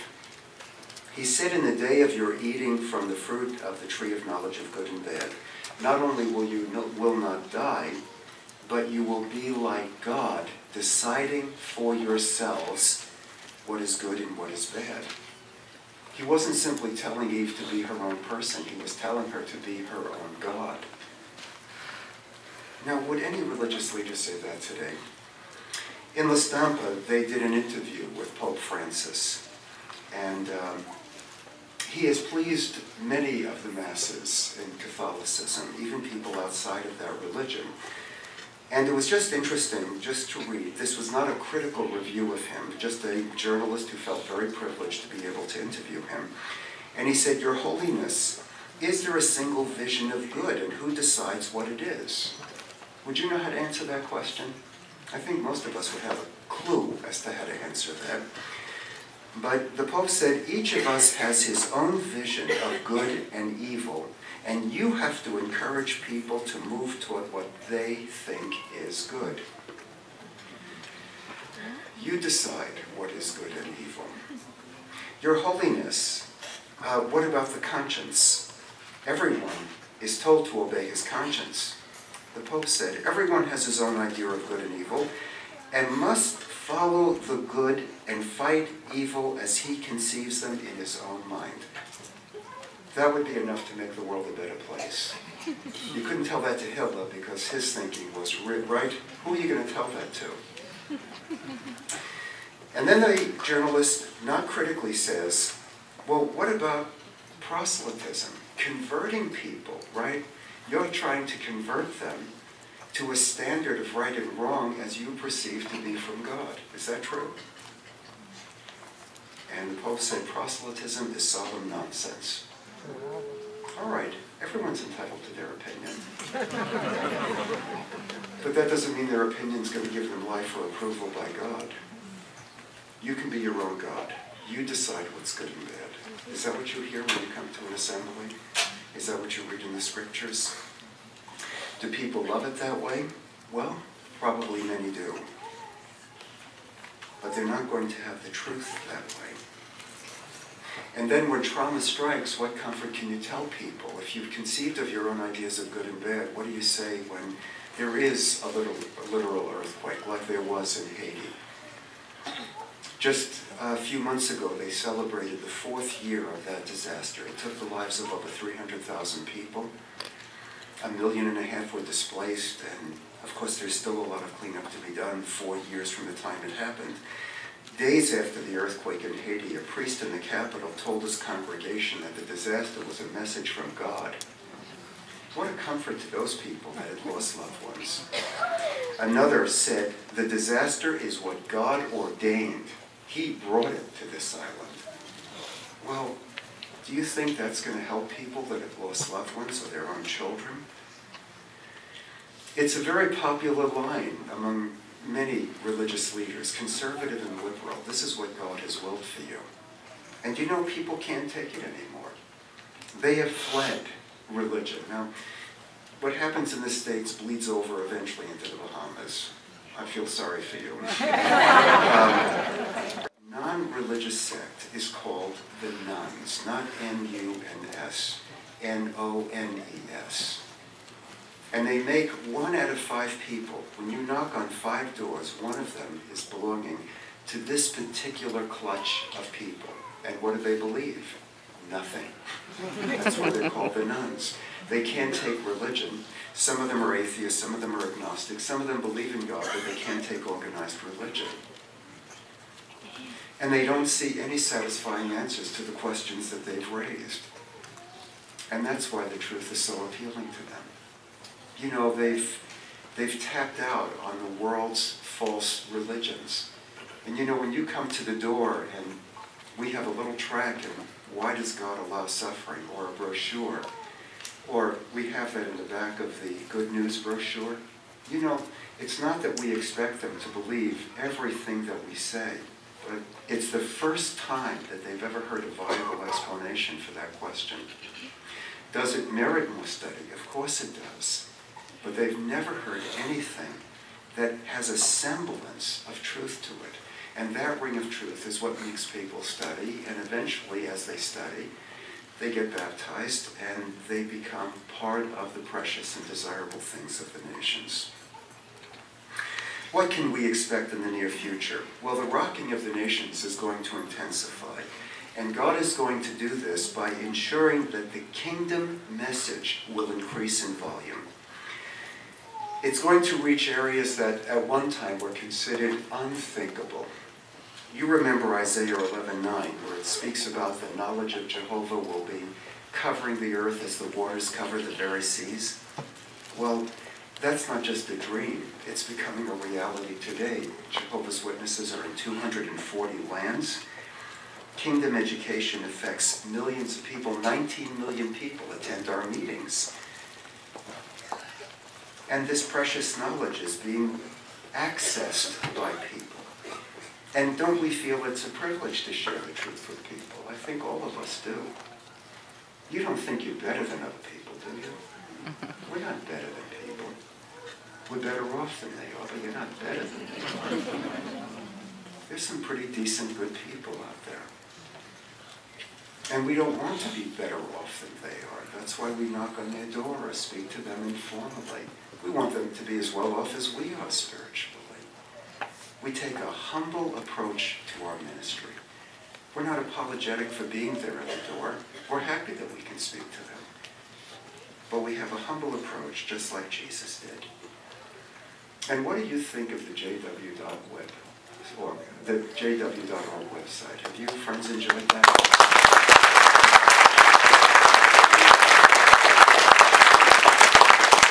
I was very, you'll see this in the new yearbook. I don't know if you got it in hard copy yet, but it is online. And I just printed this off. It's now available in over 300 languages. Tens of thousands of studies are requested every single year. 1.5 million downloads every single day. 5 million videos are viewed every single month. And by the way, it's not a bad idea to look at them again. I don't know if you have, but you know, there was the one on the organization. It came in 2 parts. Very interesting. I watched it like I'd never seen it before. I saw it when the DVD came out, but very educational. You know, just taking some time to view them again is very helpful to us. They mentioned that 900 visits to the website, 900,000, almost 1 million visits every single day to the website. Now that's worldwide. And you can download literature in over 600 languages.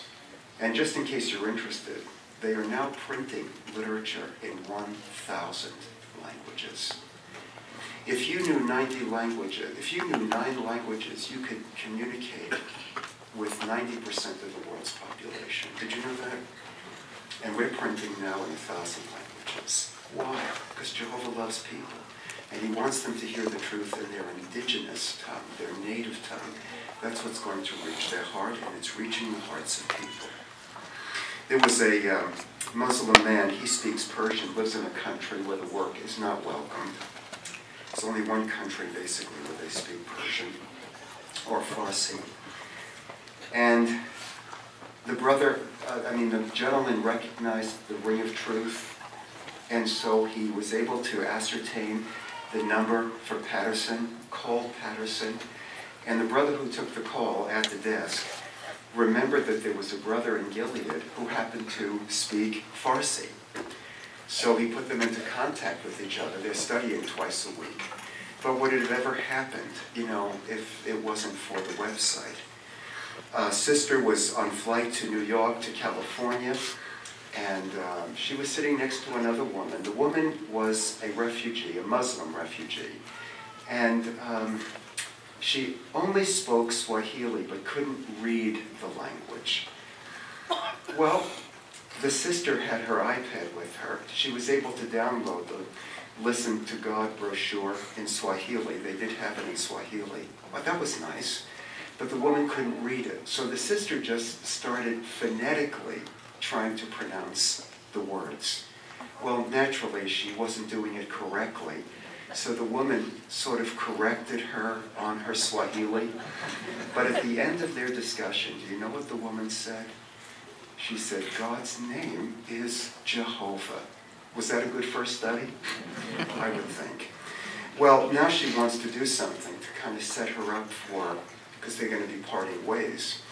So the sister called somebody in the city in which this woman, where her destination was, in the States.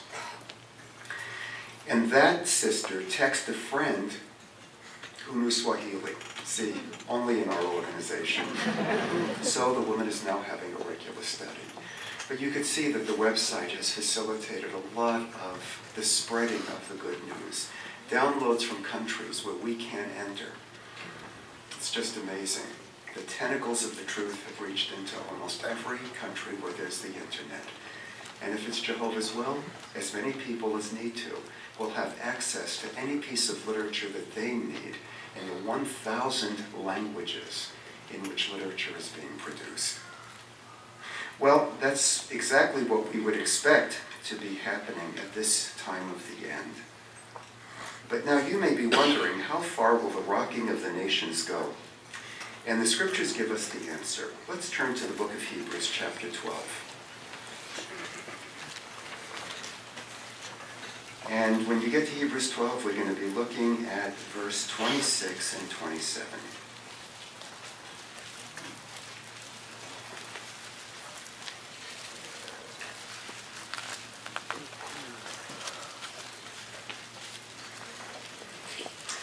And here Paul is quoting the prophecy of Haggai. At that time his voice shook the earth, but now he has promised, yet once more I will shake not only the earth, but also the heavens. Paul says in verse 27, now the expression, yet once more, indicates the removal of the things that are shaken, things that have been made, in order that the things not shaken may remain. So when it says once more, I will set the earth in commotion, it's telling us that God is going to shake this system of things right out of existence. Nothing is going to stand in the way of a new world of Jehovah's making. The only kingdom that is unshakable is the kingdom of God. And if you're on the right side, your feet will be firmly planted on that foundation. And you will not be rocked. So let's see if we can understand this scripture. What is rocking the nations? Is they're being told, it's being proclaimed to them, that they are going out of existence. You're going to expire. There's no reversing. It's irrevocable. It's over. And that rocks the nations. People are not rocked into the truth. They're rocked out of existence. What brings people into the truth? It's the good news of the kingdom. Because that's what appeals to the heart. It's letting them know how much Jehovah cares about them. He wants them to know the truth, and the truth is appealing. It has the ring of truth. And so we see them flooding in, 5,000 every single weekend, because they've come to love their God, Jehovah. In other words, they relinquish their personal sovereignty to the sovereignty of God. When you rule your life, we already know this, you bring pain into your life. I think all of us are tired of playing God. We want Jehovah to be our God.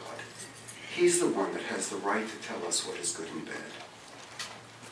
And what a blessing to be counted among the precious of the earth, the desirable. You know, that expression, desirable or precious, was used in reference to one of our heroes in the Bible, Daniel. As a matter of fact, Jehovah 4 times speaks of him as being desirable or precious. That's a nice compliment from Jehovah, isn't it? Remember he said, you are a very desirable man. That's a very nice compliment. You are very precious to me. How did Daniel earn that kind of accolade from his father? Well, there's a number of points that could be listed. Let me just give you 3. Maybe you're taking notes. Number 1, he was a diligent student of God's Word. And if you want to jot down a scripture, you can jot down Daniel 9:2. He poured through the available Word of God at that time. He was a student of the Scriptures. And Jehovah loved him for that. Number 2, he was a man of prayer. And you can look in Daniel chapter 6, verse 10. You'll find that this man was in communication with Jehovah all the time. Jehovah was his best friend. And you know something? When you have a friend, you can't even count the number of times that you've spoken to them that day. And that's what could be said about Daniel. And finally, Daniel glorified the kingdom of God. All our prophecies about the kingdom are all based on Daniel's written prophecies. We understand them better than even he did. But he never held anything back from any person that he had an opportunity to witness to. All of that made him precious, desirable, a treasure among the nations. So let's see if we can summarize the point of this discussion. Do you have your program handy? And you can see the review question. It asks, how are people being affected by the rocking of the nations? And I hope I made this clear. If I didn't, it's my fault. What separates people, Jehovah is rocking the nations by telling them that their time for self-determined rule is up. That's it. It's over. The expiration date has been stamped. There's no more room for self-rule on this earth. Honest-hearted ones are not rocked into the truth.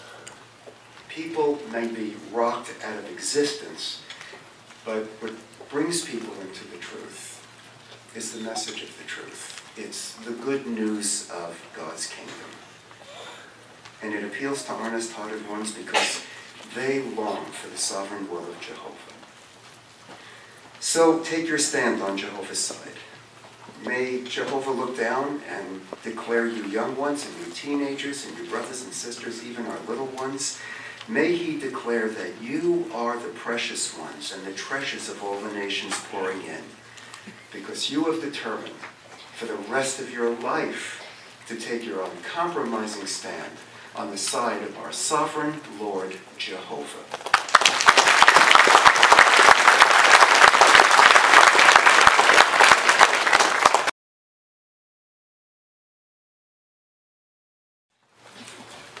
In the last 100 years, there have been many great changes that has taken place here on planet Earth. If you had to pick just one thing that has experienced a great change, what would you say has been the greatest change that the Earth has experienced in the last 100 years? Would you say technology? That men are now, through science, doing some incredible things that was just a few years ago unheard of. Things that, if they did it, they would have said it was witchcraft, but now have become commonplace. Would you say it's the standard of living has experienced a great change? Perhaps you can number a list of things that have changed. But one of the greatest changes that has taken place on the earth has been the attitudes of people. People's attitudes have changed greatly. Have you taken note of that? Nowadays, internationally, we hear of shopping mall shootings. You go into a shopping mall to buy some things, you're not sure whether you're going to come out alive. You drop your young child to a kindergarten, you're not sure whether you're going to ever see them again. Stop in to see a good movie, and you're not sure you're going to come out alive. That's the kind of changes we see in the attitudes of people. People, they say, are not really people anymore.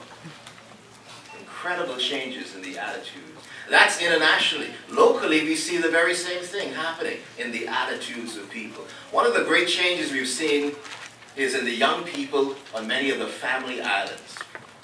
Now, on the family islands, they always had a reputation of having very respectful young people. Even when young family islanders came to New Providence, the city, Freeport, you could always tell them. They were the ones who said, "Good afternoon, sir. Good morning, ma'am." See, you say, "Well, they're not from around here." The attitude was different, very respectful. But even there we see changes. In one of the southern islands of the Bahamas, an elderly brother in his 70s, making some return visits. And he's walking up to this house, and some young men, young boys, are playing in an adjacent house, an adjacent property. And one of the young boys said to the elderly brother, "There's nobody home there." And the elderly brother acknowledged their statement, but continued walking to the door. The young man retorted, "I said nobody is in that house. Are you stupid?" So yes, everywhere we see this attitude in people changing. Actually, it's in fulfillment of Bible prophecy that tells us that in the last days, love will be something that will grow cold. And we see that. It's all around us. People are now manifesting the attitude and the disposition of the God who controls this world. So the question is, how can we resist the influence of the controller of this world and make certain that we do not display the attitude that is a hallmark of the personality of Satan the devil? Well, we can do so. We have an inner desire to reflect the qualities of our Heavenly Father, Jehovah. We know that.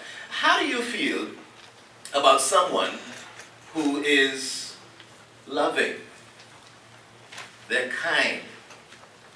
They're generous. They have inner strength.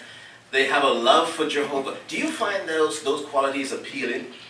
Do you find that you gravitate to a person who demonstrates those qualities? Absolutely. Why is it that we don't have to go to school to take classes to learn how to appreciate love and kindness and generosity? Why is it? Why is it that those qualities come to us naturally as appealing? It's because of what Genesis chapter 1 and verse 26 and 27 says. When Jehovah said to his only begotten Son, "Let us make man in our image, according to our likeness." So those qualities that we find appealing, love, kindness, generosity, those are qualities that identify Jehovah's personality. And we were created in Jehovah's image. Very rarely do you find someone saying, I'm looking for a friend, looking for a marriage mate, but they have to be treacherous. See, I want to have somebody that I have to keep looking over my shoulders on. Somebody who might stab me in my back. Somebody who's kick me when I'm down and run me. No, those qualities are repulsive. You know, even crime bosses, people who are known criminals, don't want people like that around them. Isn't that so? They don't want anybody who's going to steal their contraband. They want people who they can trust. Even they appreciate those fine qualities. We were made in Jehovah's image. Take note of the invitation that Jehovah gives us in the 5th chapter of Ephesians. Ephesians chapter 5, and let's look at verse 1.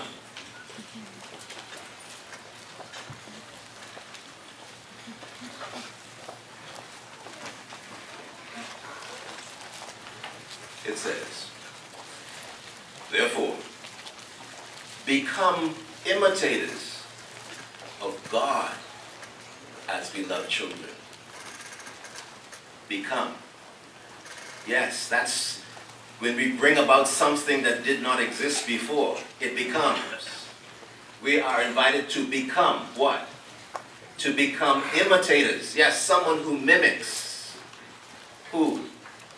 Jehovah God. Imitate Jehovah. Become imitators of Jehovah as beloved children. Children have that way about them, don't they? They love to imitate others that they admire. Children imitate other children. Children imitate their fathers or their mothers, someone that they admire. Either for good or for bad, they are going to imitate them. This text invites us to become imitators of Jehovah God. And that's a powerful invitation for us, very powerful. This is saying to us, Jehovah has confidence in us. Jehovah has confidence that despite the fact that we are imperfect, that we cannot reflect his qualities perfectly, he is saying to us, I know you can imitate me to a certain degree. I know that you can, to a certain degree, reflect my personality. I trust in you. That's what he's saying here in this text. So yes, we can do it. Despite the fact that we live in a world that's controlled by the adversary, where his influence can be seen in every aspect of life, like the air that we breathe. Jehovah is saying, despite all of that, despite the fact that you are imperfect, I know that you can do it. You can imitate my qualities, my personality, to a reasonable degree. But how can we do that?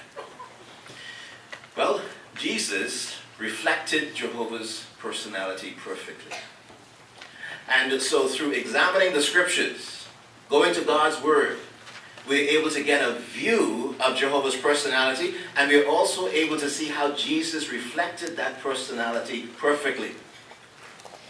When we study or examine that example of Jesus, we're able to learn Jehovah's personality, and then we can see how Jesus imitated his Father, Jehovah.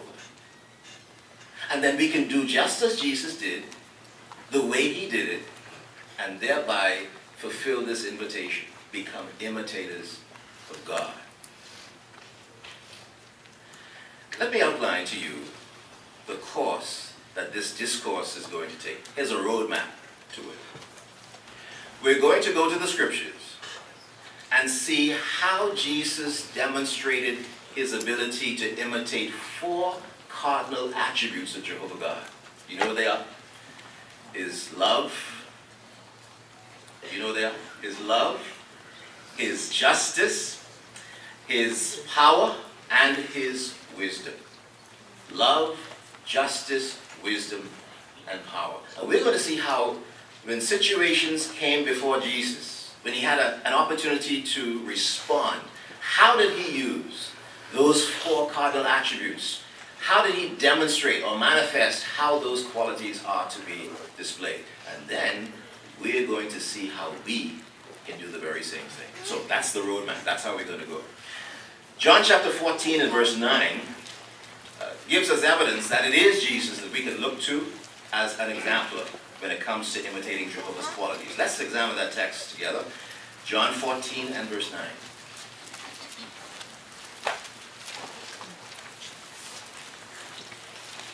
It says, Jesus said to him, "Even after I have been with you men for such a long time, Philip, have you not come to know me? Whoever has seen me has seen the Father also. How is it you say, 'Show us the Father'?" Jesus is telling his disciples, you have seen the Father through me. No man has seen the Father literally, but you are seeing in me the qualities of my Heavenly Father, the personality of my Heavenly Father. Every situation that you saw me respond to, the things that I did, the things that I did not do, that is exactly the way your Heavenly Father would respond to those situations. So study my life, and you're going to get an opportunity to get a view of Jehovah's personality. Isn't that what our publications encourage young ones to do? They say, if you're interested in a person, want to get married, don't go up right away. Just sit back and just watch them. Watch how they treat their mom and their dad. Watch how they treat their family. Watch how they react to certain situations. And you can learn about that person and their personality just by studying them, just by watching them. No communication, no words said yet, but just by viewing them. And that's what we encourage to do with Jesus. Just sit back, look at his life, and you're able to see how Jehovah God thinks and how he acts. Let's consider how Jesus reflected the first of God's principal attributes, and that is love. 1 John chapter 4 and verse 8 tells us that God is love. We know that text. We can say it backwards and forward. God is love. Whoever does not love has not come to know God, because God is love. And that tells us if we're not displaying that quality of love, which is the principal quality of Jehovah God, it says that we have not come to know God. It's connected to that text of John 17 and verse 3 that says that taking in knowledge or coming to know, that's how it used to be said, coming to know Jehovah, coming to know his Son, can mean everlasting life for us. Our coming to know Jehovah gives evidence when we show this quality of love. It's this principal quality. How did Jesus display this quality of love? Well, one way that he demonstrated love was when he preached to people. When he took the time to explain the truth to people. And Jesus loved people. He wanted people to know about his Heavenly Father. And Jesus was not concerned about what other people thought. For example, when he was teaching that Samaritan woman at the well, he wasn't concerned with, here was a Jewish man speaking to a Samaritan woman, and you just don't do that. That was not his concern. Here was a woman who needed the truth. Jesus was tired out from the journey. He could have pretended as if he didn't see the woman, ignored her. But no, he took the initiative. Give me a drink. He started a conversation. He helped her to learn the truth. In fact, it affected the next few days of his life, teaching her and those in her village. Jesus loved people.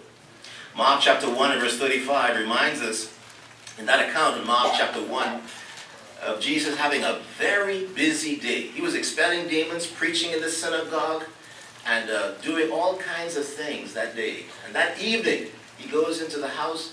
Peter's mother-in-law is sick with a fever. He performs a miracle, heals her. He is busy the entire day. All up until that night he's teaching. But the account says in verse 35, next morning, what does he do? Up early. What is he doing? Praying to his Heavenly Father. And his disciples are looking for him. And he says, let's go. We have other places to go, to teach and to preach, you see. That's the reason why I came to the earth, to do this work. He loved people, and he showed that love, not just by saying it, but in tangible works, tangible actions. Here's a second quality that Jesus demonstrated. Jesus demonstrated justice. You remember the second of the four attributes was Jehovah's justice. Jehovah loves justice. And we were reminded at Psalm 37, verse 28, that he is a lover of that quality. He loves to see when things are done justly. And Jesus demonstrated his love for justice as well.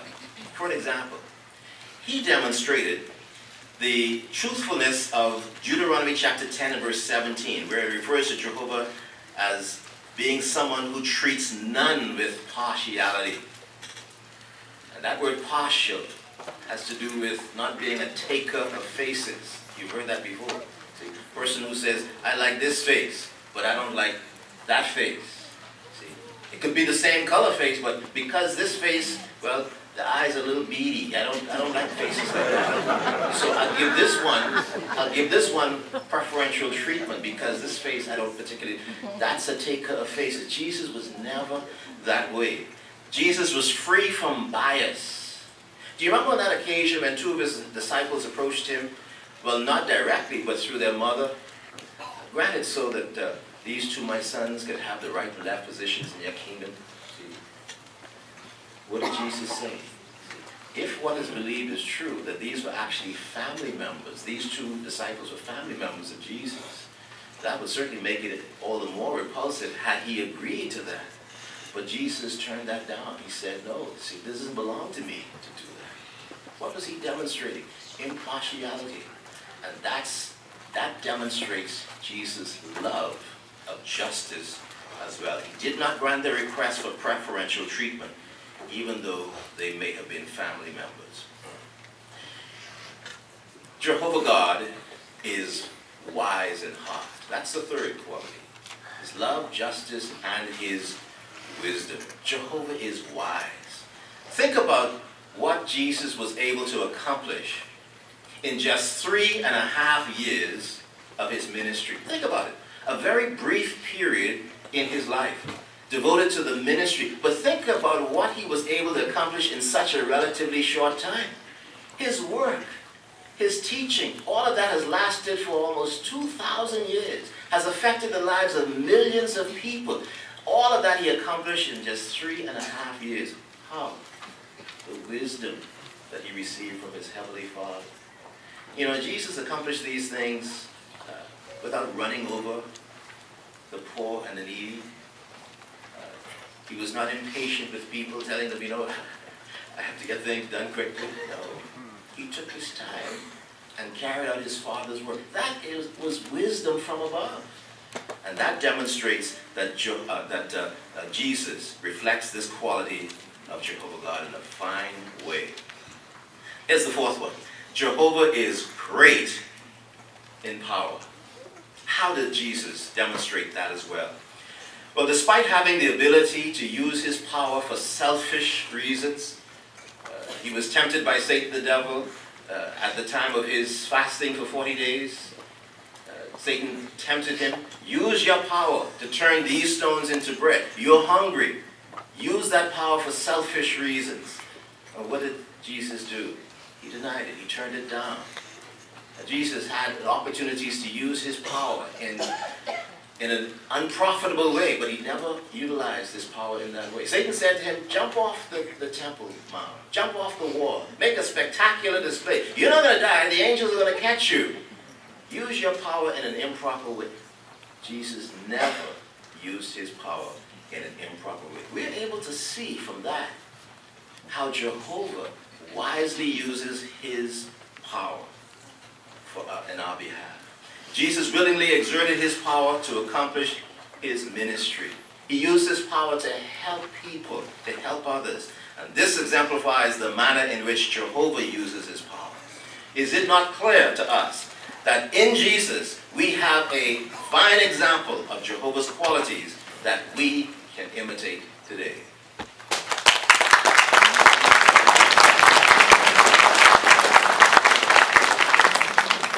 I'm sorry to disappoint you. You remember the roadmap that we talked about? We're going to see how we now can imitate Jesus, who imitated his Father. So that's where we are in this discourse. How can we imitate Jehovah's quality? Let's go back to that first quality. Jehovah is love. Do you notice that expression? Jehovah or God is love. Jehovah God is the very embodiment of love. That's because love for Jehovah, love for our Christian brothers, is manifested in a particular way.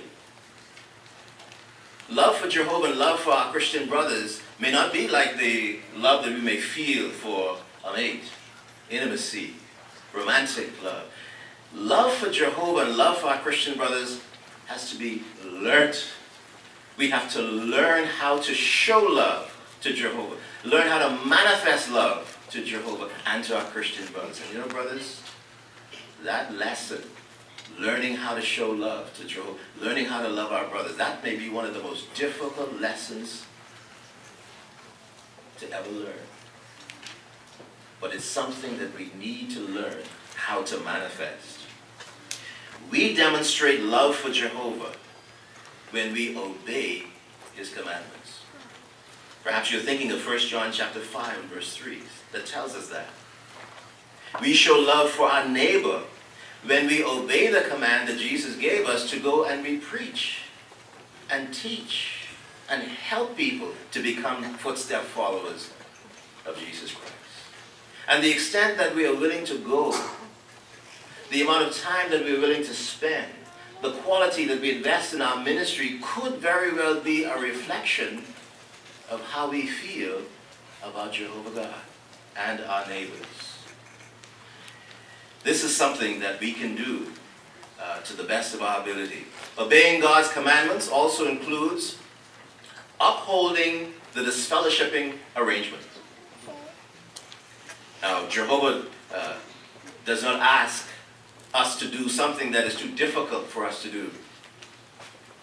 But would you not agree that when we uphold Jehovah's command to withdraw association from those who the congregation has disciplined, that it results in much good? There are so many experiences of our brothers and sisters who have been expelled from the congregation.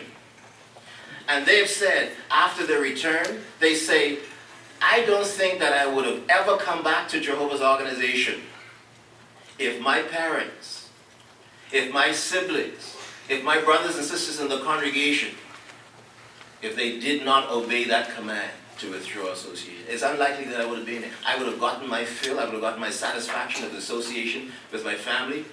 I would have been emotionally satisfied, and I probably would not have come back to Jehovah's organization. We show love for Jehovah. We show love for his arrangement of things. We show love for our Christian brothers We show love for the individual who has been severely disciplined by Jehovah's organization when we obey the command to withdraw association. Let's talk about how we can show that we too are a lover of justice.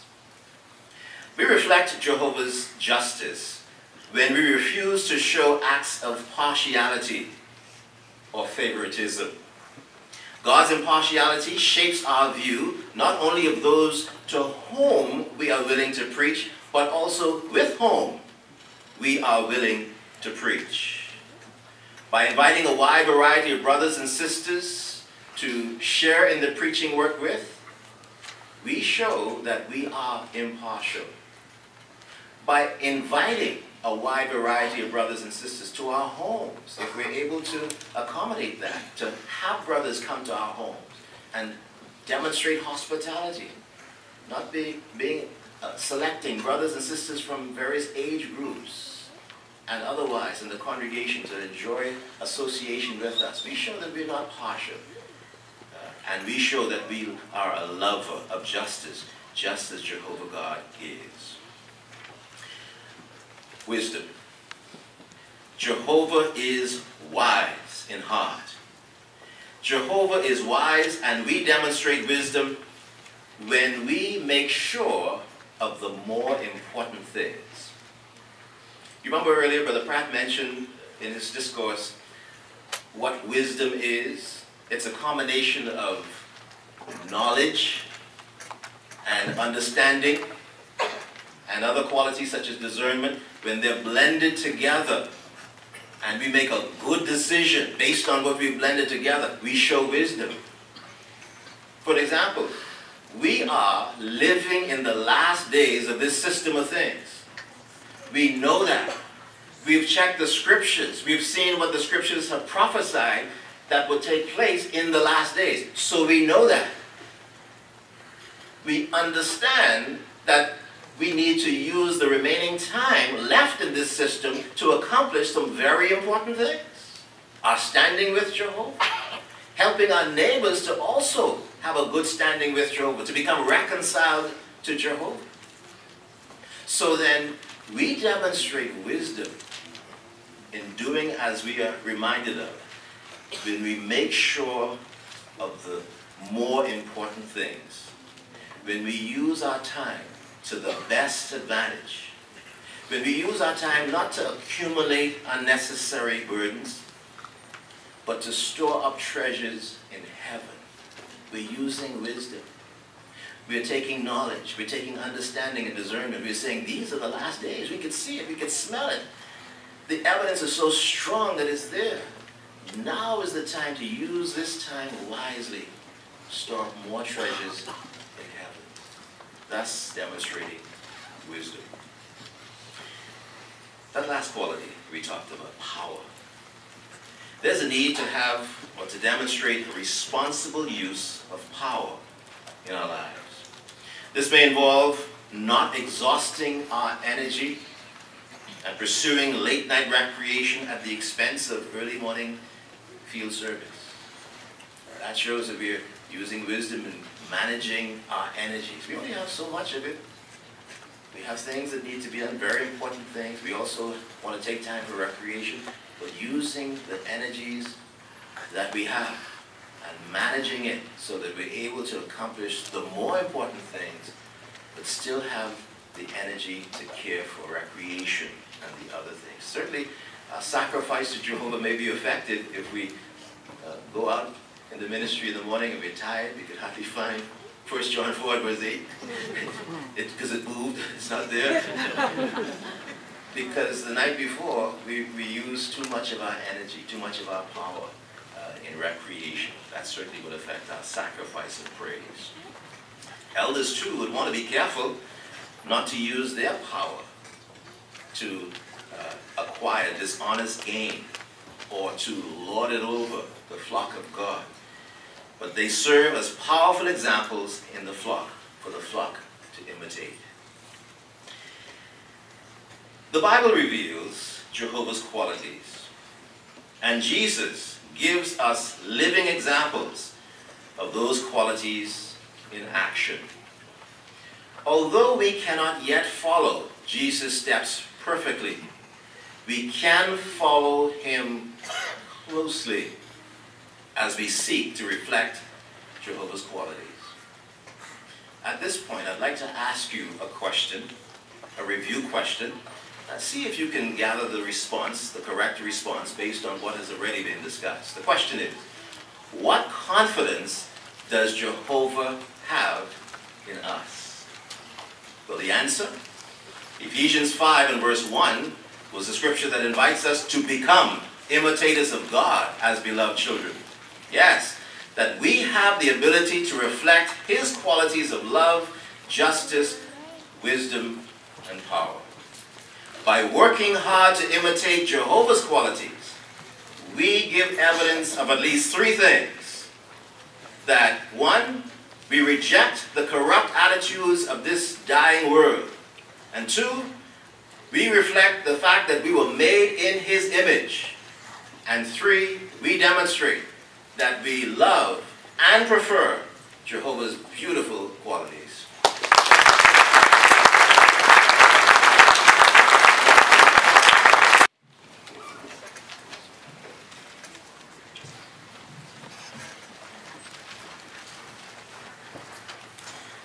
When it comes to working hard, many do.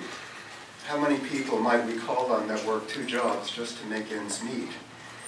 We encounter individuals in the ministry who out of necessity had to leave school at a young age. They had to go and help support their family working on a farm or a factory.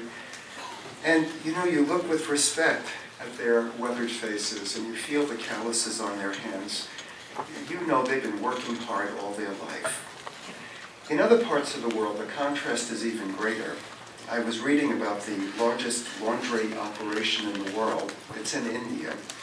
They call them the washerman caste. Now, the caste system was banned about a century ago, but it still determines the destiny of millions of people. And here in this large laundry operation, 5,000 men work 14 hours a day, 7 days a week, scrubbing uniforms and sheets and towels, pounding them on rocks to dry. They earn barely enough to cover the rent on a room shared with a dozen others. There's no pension, no health insurance, and it's a job fraught with disabling injuries. And yet, they see themselves as fortunate. They were interviewing one washerman. He said, "At least I have money for food and a roof over my head. Many others don't have that." He started when he was 12, as most do. I have to tell you, that's a hard scrabble life. People that work hard are to be admired, don't you think? They do what they have to do to survive. In their own way, they set an example for you and me as to what it means to work hard. And you may be thinking, you mean I have to work 14 hours a day, 7 days a week, in order to please Jehovah? No, of course not. You just have to work as hard as you feel he deserves. And I think for just about all of us, that means that we work as hard as we can, as hard as our circumstances and strength will allow, so that you and I can remain in Jehovah's teaching. I mean, should it be with all our strength, with our whole mind and heart and soul? How could it be anything less? Others may work hard with little to show for it. If we remain in Jehovah's teaching, we have more to show for it than any other people on the face of this planet. And words would fail any of us to describe what awaits spiritual hard workers in the future. Now, you might agree with what's been said so far, but are you wondering why emphasis is being put on this subject to conclude our lovely circuit assembly? Well, it's because in some circles, pretty big circles for that matter, work has become a dirty word. When on the job, it's not uncommon to hear people say, "Take it easy. Don't kill yourself. Why are you working so hard?" Have you heard those expressions? And do you know what can happen without even realizing it? Those expressions could seep into our theocratic vocabulary. You know, when it comes to working for Jehovah. Take it easy. Don't work so hard. It'll get done soon enough. But are those expressions generally appropriate when it comes to working hard to remain in God's teaching? What is our theocratic work ethic? Well, just imagine, this is not going to happen, but you pray to Jehovah and you need angelic support. And an angel is directed to come to your aid. Now, how would you feel if another angel, seeing him whiz by, called out, "Gabriel, what's the rush? You're breaking the light barrier." And Gabriel, using his angelic brake, slows down just a little, and he explains, "Bob is in need of assistance." And the other angel throws up his wings and says, "Oh, that Bob, he's always in a scrape. Just slow down. He'll never know if you're a little late. They can't see you." I have to tell you, that commute back and forth to Earth is a killer. I don't know how many trips I've had to make. Look, if you don't get there on time, what's the worst that can happen? There's always the resurrection hope. Would you welcome that kind of work ethic? How would you feel if that attitude caught on with our other angelic brothers? Well, it's unthinkable, and by the way, it's unthinkable that our faithful heavenly brothers would ever stop working hard for Jehovah or for us. But maybe you're thinking, well, that's reassuring, but you know, there is a difference. Angels don't get tired like we do. They don't have our maladies of diabetes and thyroid deficiency and old age and iron-poor blood and insomnia. Well, that's true. But Jehovah expects of angels of what he expects of us, to be whole-souled, to give all they can. How grateful we are that angels do not take it easy. Not when it comes to Jehovah's teaching. They don't simply work hard. They exhaust themselves in their assignments. This is the basis for this discussion, to work hard to remain in Jehovah's teaching.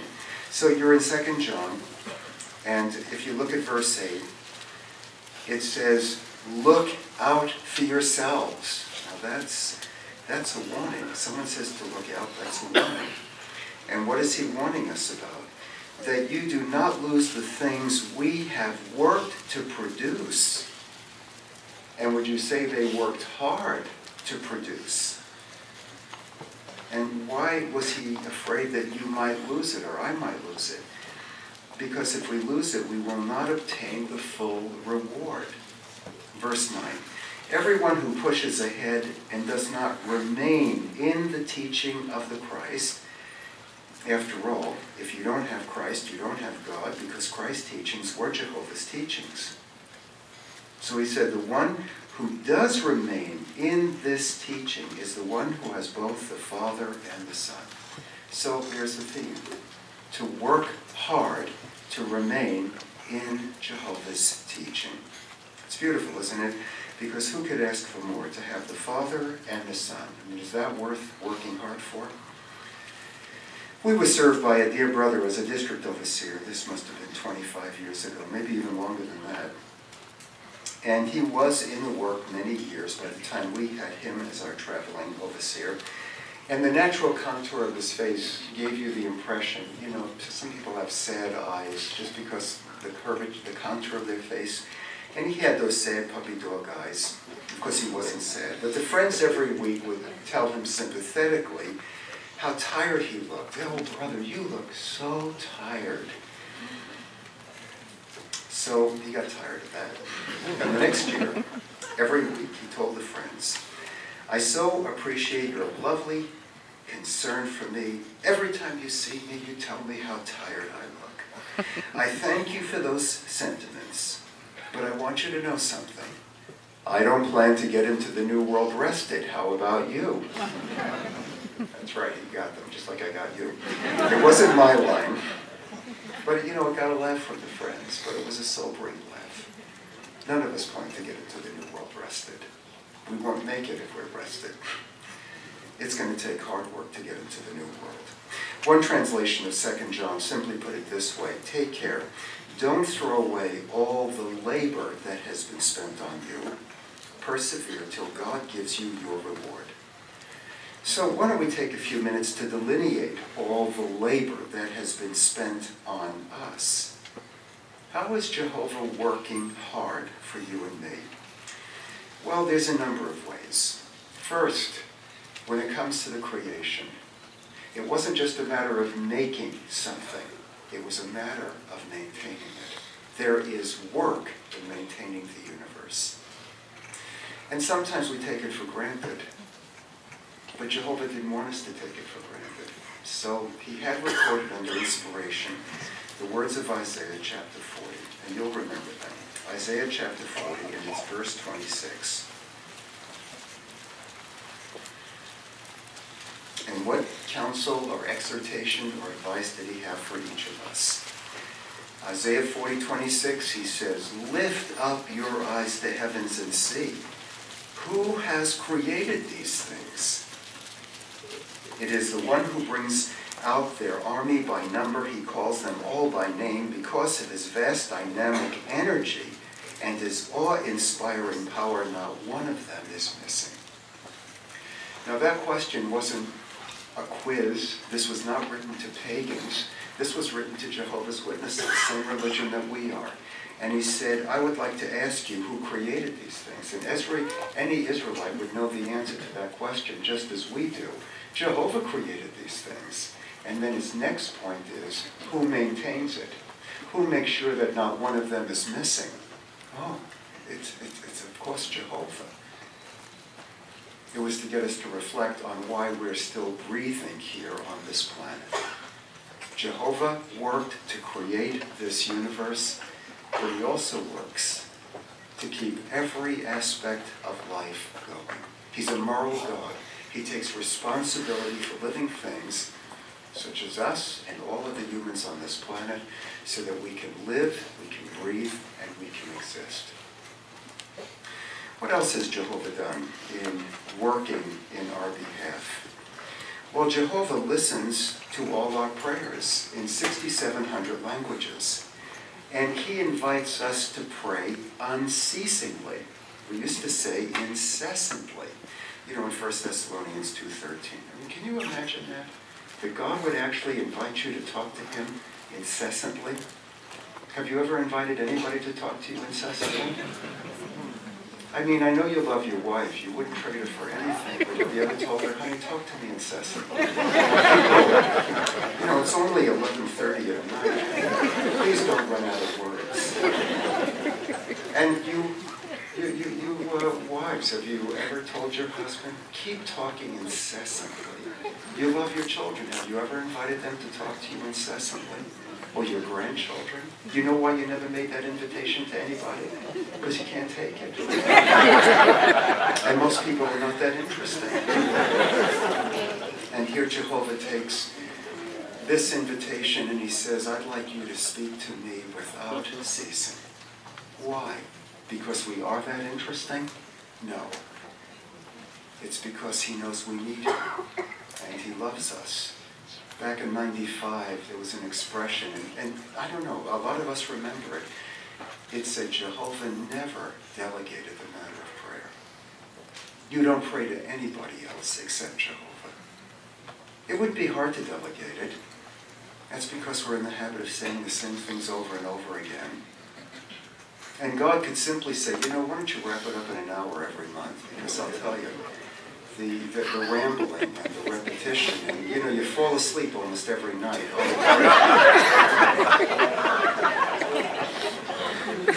You're hard to listen to.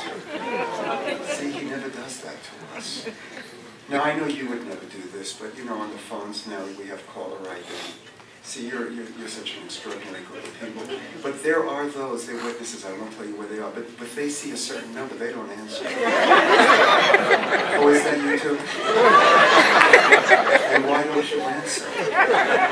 Because you can't listen. Does God ever send you to a heavenly voicemail?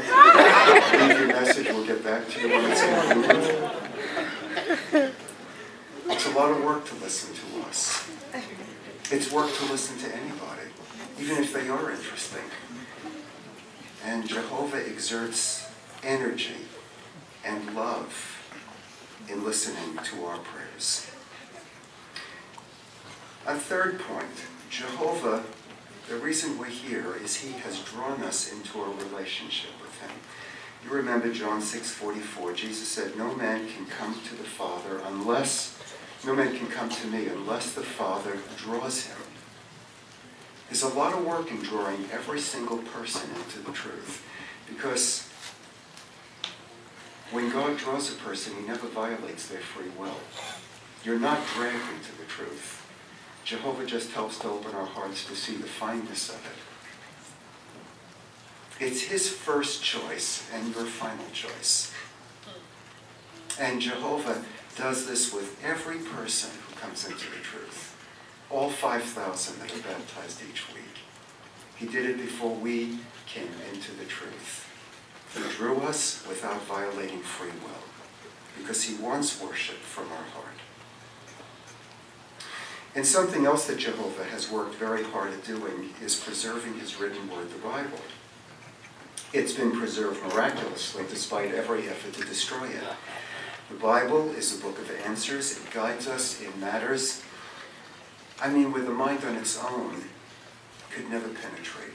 Human reasoning alone leaves us completely unsatisfied. There are those who claim that the Bible is an outdated book. There are some that have the nerve to say that this is a dead book. You know what their problem is? The corpse doesn't stand still. It's alive. Now, they have tried to destroy the Bible. In France, there's a monument to the Huguenots who died as martyrs. We have a number of articles on them. And acknowledging that the Bible has been able to withstand the hammer blows of critics, these words are inscribed on the monument. It says, "Hammer away, ye unregenerate hands, because your hammer breaks, God's anvil stands." And it will stand forever. God worked to be sure that it would be available to truth seekers today. Now, Jesus, in imitation of his Father, is the second hardest worker in the universe. Just look at what he accomplished in less than 1,200 days. He fully and completely sanctified his Father's name. He vindicated his sovereignty. He started a new religion and gave it enough thrust so that it would survive 1,800 years of virulent apostasy. And then it would simply blossom as it's never blossomed before in the 21st century. We now have the largest number of volunteer servants for Jehovah ever in all of human history, when Satan is the wiliest, the cruelest, and the angriest. What a miracle Jehovah has pulled off, using his Son as king. It's not bad for 1,200 days. And Jesus has not stopped working. He's the king of God's kingdom. He exercises oversight over the New Jerusalem. He's actively caring for Jehovah's earthly organization. And you know what that means? It means working with us. It means working with 8 million very imperfect people. True? And we're a job. We're not easy to work with. We're slow on the uptake on things. We come to an assembly, we've been coming for years, and then someone says, "Oh, that was really a good point. I never heard that before." And it's been said at every assembly. And God is just happy that it finally registered. There are some people, they don't change. Then suddenly something kind of alters their life. It takes a lot of work to work with imperfect people. And sometimes they're listening to a talk and they're thinking about the brother who really needs that point. And then go to the other and missed it again. So the angels just hope they keep coming so that one day they might even look into the mirror of God's word and see that the person that it was directed to was them. That's the way we are. That's us. It's a lot of work. We're all a lot of work. We sometimes say it as a platitude, "I'm a work in progress." You should only know. That's true for every single one of us. We're all a work in progress, and we know that we all have a long way to go. And yet, with almost 8 million very imperfect people, Jehovah's will is being accomplished magnificently, we might add. But it doesn't take anything less than hard work on the part of Christ. So, can we see a little more clearly why we're being exhorted to work hard to remain in Jehovah's teaching? It's not simply to imitate God and his Son, though that would be reason enough. It's because one of Satan's greatest ploys is indolence. It's spiritual laziness. And he's going to try it on every single one of us. He tried it on Christ. When you look at the 3 temptations, they were all based on taking the easy way out, taking the lazy way out. You remember the first one. Satan said, if you are a son of God, turn these stones to bread. Could Jesus miraculously do that? Of course he could. He performed that miracle. Was Jesus hungry? It's likely he hadn't eaten in 40 days. But God sustained him, and he trusted that Jehovah would further sustain him. He refused to abuse his power. He refused to take the course of least resistance. Well, how about us? Do we have the confidence in Jehovah that Christ had? Do we live on every utterance of Jehovah, or might we abuse our power by basically working for ourselves? Do we work strictly for the literal bread of this world, the money we can make, while doing little for the truth? What about the last temptation? Satan offered Jesus all the kingdoms of the world for one tiny act of worship. It was an offer of wealth and prominence that few of us could even imagine. Now, Jesus knew that he would eventually become Earth's new ruler, so where was the temptation? Well, Satan was offering it to him without the suffering and the humiliation, the pain, and the work. All the work that would have to be invested to get it the right way. Was Satan making a legal offer to Christ? He was. The kingdoms belonged to him. But Jesus lost no time in rejecting this course of least resistance. Are you grateful for that? I think we all are. He didn't take the lazy way out. So what lesson is there for us? Beware of legal offers, a job opportunity, unnecessary even if legal financial burdens, credit card debt, anything that could play into the devil's ploy of inching us away from working hard for Jehovah. A life of self-indulgent comfort, an easy way around the truth, was not for Jesus, and it cannot be for any of his true followers. And that's why Jesus put us on high alert to spiritual laziness. If you look in the book of Luke chapter 21, you'll remember this set of verses. Luke 21 parallels Matthew 24 and, of course, John 13, because it's talking about the last days. This was written for us. And in the 21st chapter, in verse 34, Jesus said, "Pay attention to yourselves that your hearts never become weighed down with overeating and heavy drinking and anxieties of life, and suddenly that day be instantly upon you as a snare." Now, probably most of us have been guilty at one time or another of overeating on occasion. And couch potato moments are not the ones we brag about to our friends. But figuratively, are we overeating on entertainment or overeating when it comes to ingesting too much time spent watching TV? Does that mean we should feel guilty when we take time off to relax? Is TV verboten? Of course not. All of us need time to unwind. But in Ecclesiastes 4:6, in the reference Bible, it speaks of a handful of rest. Why not a barrelful? Well, the Watchtower made a nice comment that said too much leisure can lull us into doing less. It can diminish our sense of urgency. It can even encourage self-indulgence. And that's true with entertainment. In Proverbs 21, in the reference Bible, it says, "He that is loving merriment," or we could say loving entertainment, "will be an individual in want." Is it wrong to have fun? No. But loving it implies that it takes too high a priority in our life, and we'll be left in want of heart. And do you know what want of heart amounts to?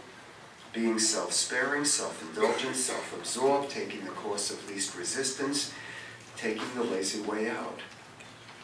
So in contrast, if you go to Luke chapter 13, notice what Jesus told us here. It's right in verse 24. You'll recognize it. He said, "Exert yourselves vigorously to get in through the narrow door, Because many, I tell you, will seek to get in, but will not be able. Do you know why we have to exert ourselves to get in through the narrow door? Because it's a lifetime worth of effort to get through it. You don't have time to waste. None of us do. You got to make haste to get in through that narrow door. It's not just one exertion, it's a lifetime worth of exertion. Another translation puts it this way. You can follow along. I'm right there in verse 24. It says, put your mind on your life with God. The way to life, to God, is vigorous and requires your total attention. It's nice. A lot of you are going to assume that you'll sit down to God's salvation banquet just because you've been hanging around the neighborhood all your life. Verse 25. Well, one day you're going to be banging on the door, wanting to get in, but you'll find the door locked and the master's saying, sorry, you're not on my guest list. Verse 26. You'll protest, but we've known you all our lives. Verse 27. Only to be interrupted by him. Your kind of knowing can hardly be called knowing. You don't know the first thing about me. Well, none of us want to hear those words. Why were some locked out? They should have been there a lot earlier. This is nothing to be late for. If this is the truth, we can't afford to put off making the worship of Jehovah the most prodigious purpose in our life. The world and its ruler says, take your sweet time. Our God says, sweet sleep belongs to the person who is serving me. True? So, we can understand why Jesus said to exert ourselves. The word exert in the Greek, you may remember this, is agonia, which gives us the English word agonize. And obviously, serving Jehovah is not agony as the word is used today. It's our greatest source of pleasure. But would you agree, it's one thing to seek to get through the narrow door, to wish you could get through it, to even greatly desire to get through it. But another thing, to exert, agonize with passion to get through it. There's nothing casual when it comes to getting through the narrow door to life. The dictionary defines exert as sustained effort. What will give us the strength for that kind of effort? Well, you know, because you're already doing the things that we're going to list. First is our meetings. All of you are here at this meeting. And it's not just attending. It's not just being there. You remember that point in the Watchtower, Satan attended meetings. So if you say, well, I attend the meetings, you know, you have to be a notch above him. So it's not just a matter of attending the meetings. We're not simply attenders, we're associates. So we come to encourage one another because we care about each other. You make a beeline to people that you don't usually talk to. You should make a beeline to people that you don't want to talk to. Because we're there to be supportive of each other like a family. And we sing our hearts out. You do beautifully. I tell you, a smaller room makes us sound good. But you do justice to the songs. We love listening to you. And we can join in with a hearty amen afterward. What else gives us strength? Oh, it's being out in service. Probably most of you, if you work during the week, are out on Saturday or Sunday. You join the congregation in the ministry. That's very commendable. But that doesn't mean that we're on silent mode the rest of the week. If you're working full-time, I mean, you're happy you have a job and you can cut a living. And maybe you wish you were able to pioneer, but, you know, you work 5 days to buy 2 for Jehovah, right? That's the best you can do if you have expenses and children. But every day when you wake up in the morning, do you pray to Jehovah? You say, dear God, I'm working Monday through Friday, and I'm grateful for the work, but I just want an opportunity to say something about you today. Do you pray for that? If you pray for it, the opportunity will come to the surface. As a matter of fact, if you pray about it, you'll be more alert to the opportunity to say something about Jehovah. In Psalm 145, you all know verse 16, I do too. Jehovah will open his hand and satisfy the desire of every living thing. But the first 3 verses, that's a praise to Jehovah. And the psalmist says, I'm going to praise Jehovah every day. And the Watchtower said, how barren a day when you didn't say something about your Heavenly Father. I don't know, how many barren days can we afford? There was a brother, we were walking together, and I'll never forget him, a sweet brother, came into the truth a little later in life. And his hand was in his shirt pocket. You know, I put my hand in my pants pocket. Is that what you do? But he put his hand in this pocket. Well, to each his own. But he was moving, after a while, he was moving his hand. There was a lot of activity in there. So I had to ask him, what in heaven's name are you doing in there? And every day he puts a tract in his pocket because he wants to give it to somebody. And he, you know, was resting in there, and he was getting kind of antsy, wanting to give it to somebody. And I learned something from him. I learned something from him. Do you put something in your pocket to give to somebody every day you're alive? Can you? You know, you fill up with gas here, and most of the stations, I think, do your pumping, don't they? I see a few of them, or I didn't. But whatever it is, even if they do your pumping, you can always go inside. Maybe you pay with a credit card, but you know, it's just being polite to people. If there's a fellow filling up your car with gas, you know, it's nice to acknowledge him. They don't pull down 6 figures on this job. You probably have to work 2 or 3 jobs to make ends meet if they have other people that they're supporting. So they say, man, you're always working here. Yeah, maybe he's good, you know, puts the thing in. He's doing 2 or 3 at the same time just to get you out. Can you thank him for that? I think any of us could. And then you can say, you know, someone gave me something, and I really enjoyed reading this. I didn't want to throw it away. And I tell you, you always seem like such a nice, can I give this to you to read? Will he take it? You know what you just canceled? A barren day. That's all it takes. You don't have to be a monster minister to do that. Just put something in your pocket to share with somebody else. That's it. It could be anybody.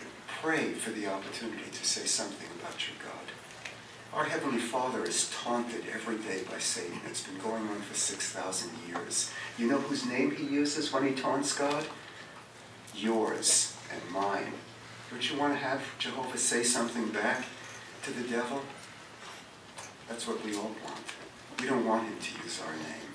Not by virtue of our silence, not by virtue of our conduct. We want Jehovah to be able to say, you look at my servant. So we have the privilege of really speaking in behalf of our Father Jehovah. What else will give us sustained strength? Well, there's personal study of God's Word. You know, some find reading a challenge. They find concentrating a challenge. One brother told me he'd rather be beat than read. We took him in the back room. And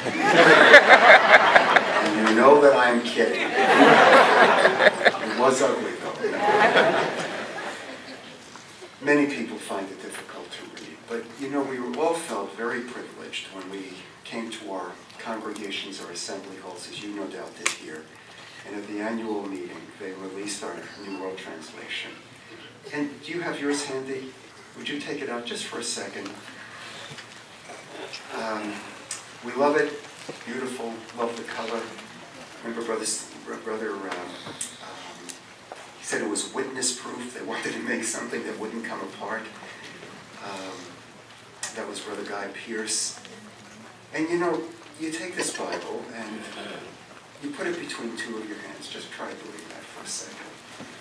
And it's not to be gimmicky with you, but you know, when you hold this between both hands, you're doing something that people wish they could do for hundreds of years. People died to have 1 page of the Bible. They couldn't imagine having something in their language like this. People died to make sure that the Bible was translated in the colloquial English language. Tyndale was burned at the stake because he was determined to do this. He was betrayed. It's no joke to be burned at a stake. And he did it because he had a love for God's Word. He's going to come back. If he wasn't the anointed, he's already up there. We don't know. But I'll tell you, it must be very dismaying when he hears people saying, I don't know, it's kind of hard to read. not when his body was burned at the stake, to make sure that the Bible was preserved in our language. You know what I think when I hold this? You're holding a book that was written with human blood, every single page of it. And when you hold the Bible in your hands, you're actually holding a slice of Jehovah's mind. It's a thin slice, but it's a slice of his mind. It's his desires, his will, his purpose, his designs. And it includes every single one of us. Isn't that a privilege to hold that between both your hands? There's 1,189 chapters in that book, over 31,000 verses. And every single one of them has the power to reshuffle your deck. So let it. The scriptures are very, very powerful in our hands.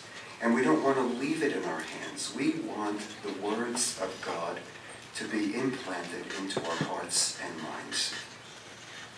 You know, when you open this book, you find that page after page, it takes you off guard, doesn't it?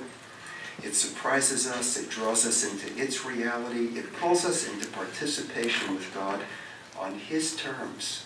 You get into reading the Bible, you're going to find that it is a disrupting delight. And if that's your experience in personal study, then you're reading the Bible just the way God intended. So try not to miss one day of reading God's Word. And the way to do a thing is to do it. The way to read the Bible is to actually read it. It's not meaning or wishing or resolving or intending or thinking about doing it. It's being awed by the fact that when you hold this book between both your hands, you have part of Jehovah's mind in your hands. That's an extraordinary privilege for us. We should shudder at the thought. Isaiah says he trembled at the thought that he had the ability to hold part of God's Word in his hands. And we have more books of the Bible than he did. It's not so much how many times you get through the Bible. It's how many times it gets through to you. Is it getting through? Of course it is. It's why you're here. And have we not enjoyed these past 2 days of instruction from the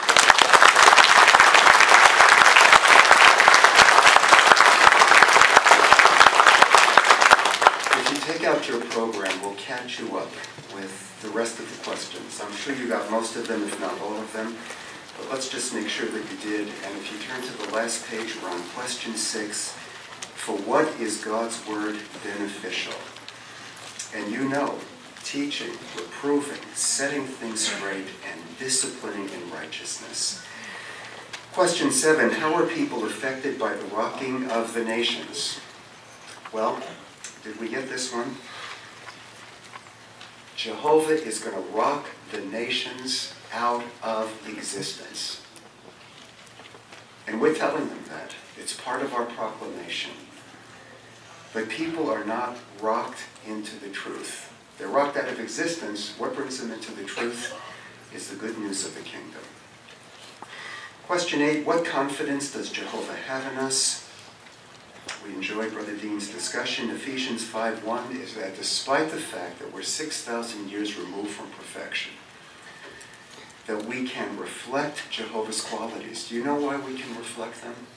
Because we have seeds of those qualities within us. They're hardwired right into our DNA. With all of Satan's work, he can't work that out. They require cultivation, but all of us can reflect to Jehovah's pleasure these cardinal qualities of love, justice, wisdom, and power. And finally, why must we work hard to remain in Jehovah's teaching? Because only vigorous exertion will get us through the narrow door to life. Only hard work will enable us to resist the pressures of this world.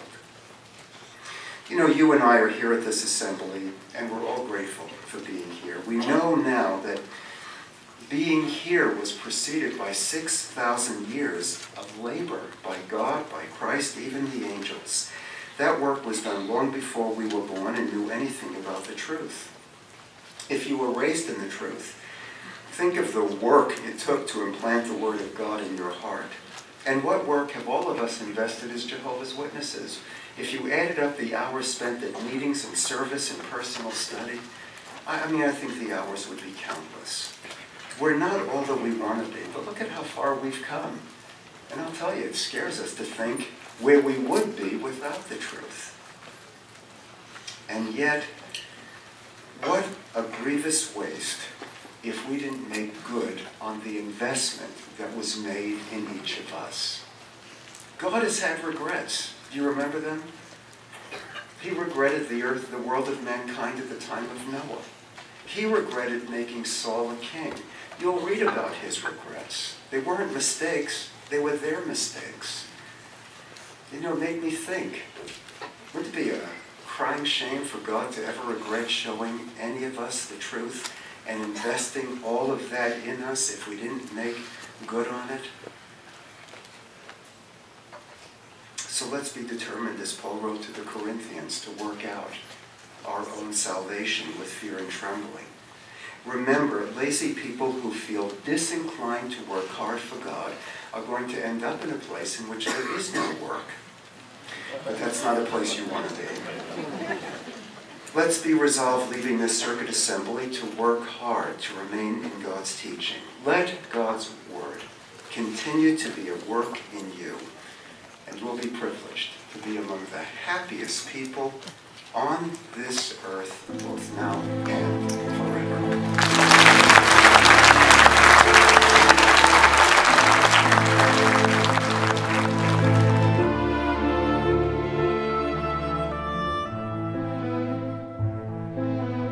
Nations are troubled as never before.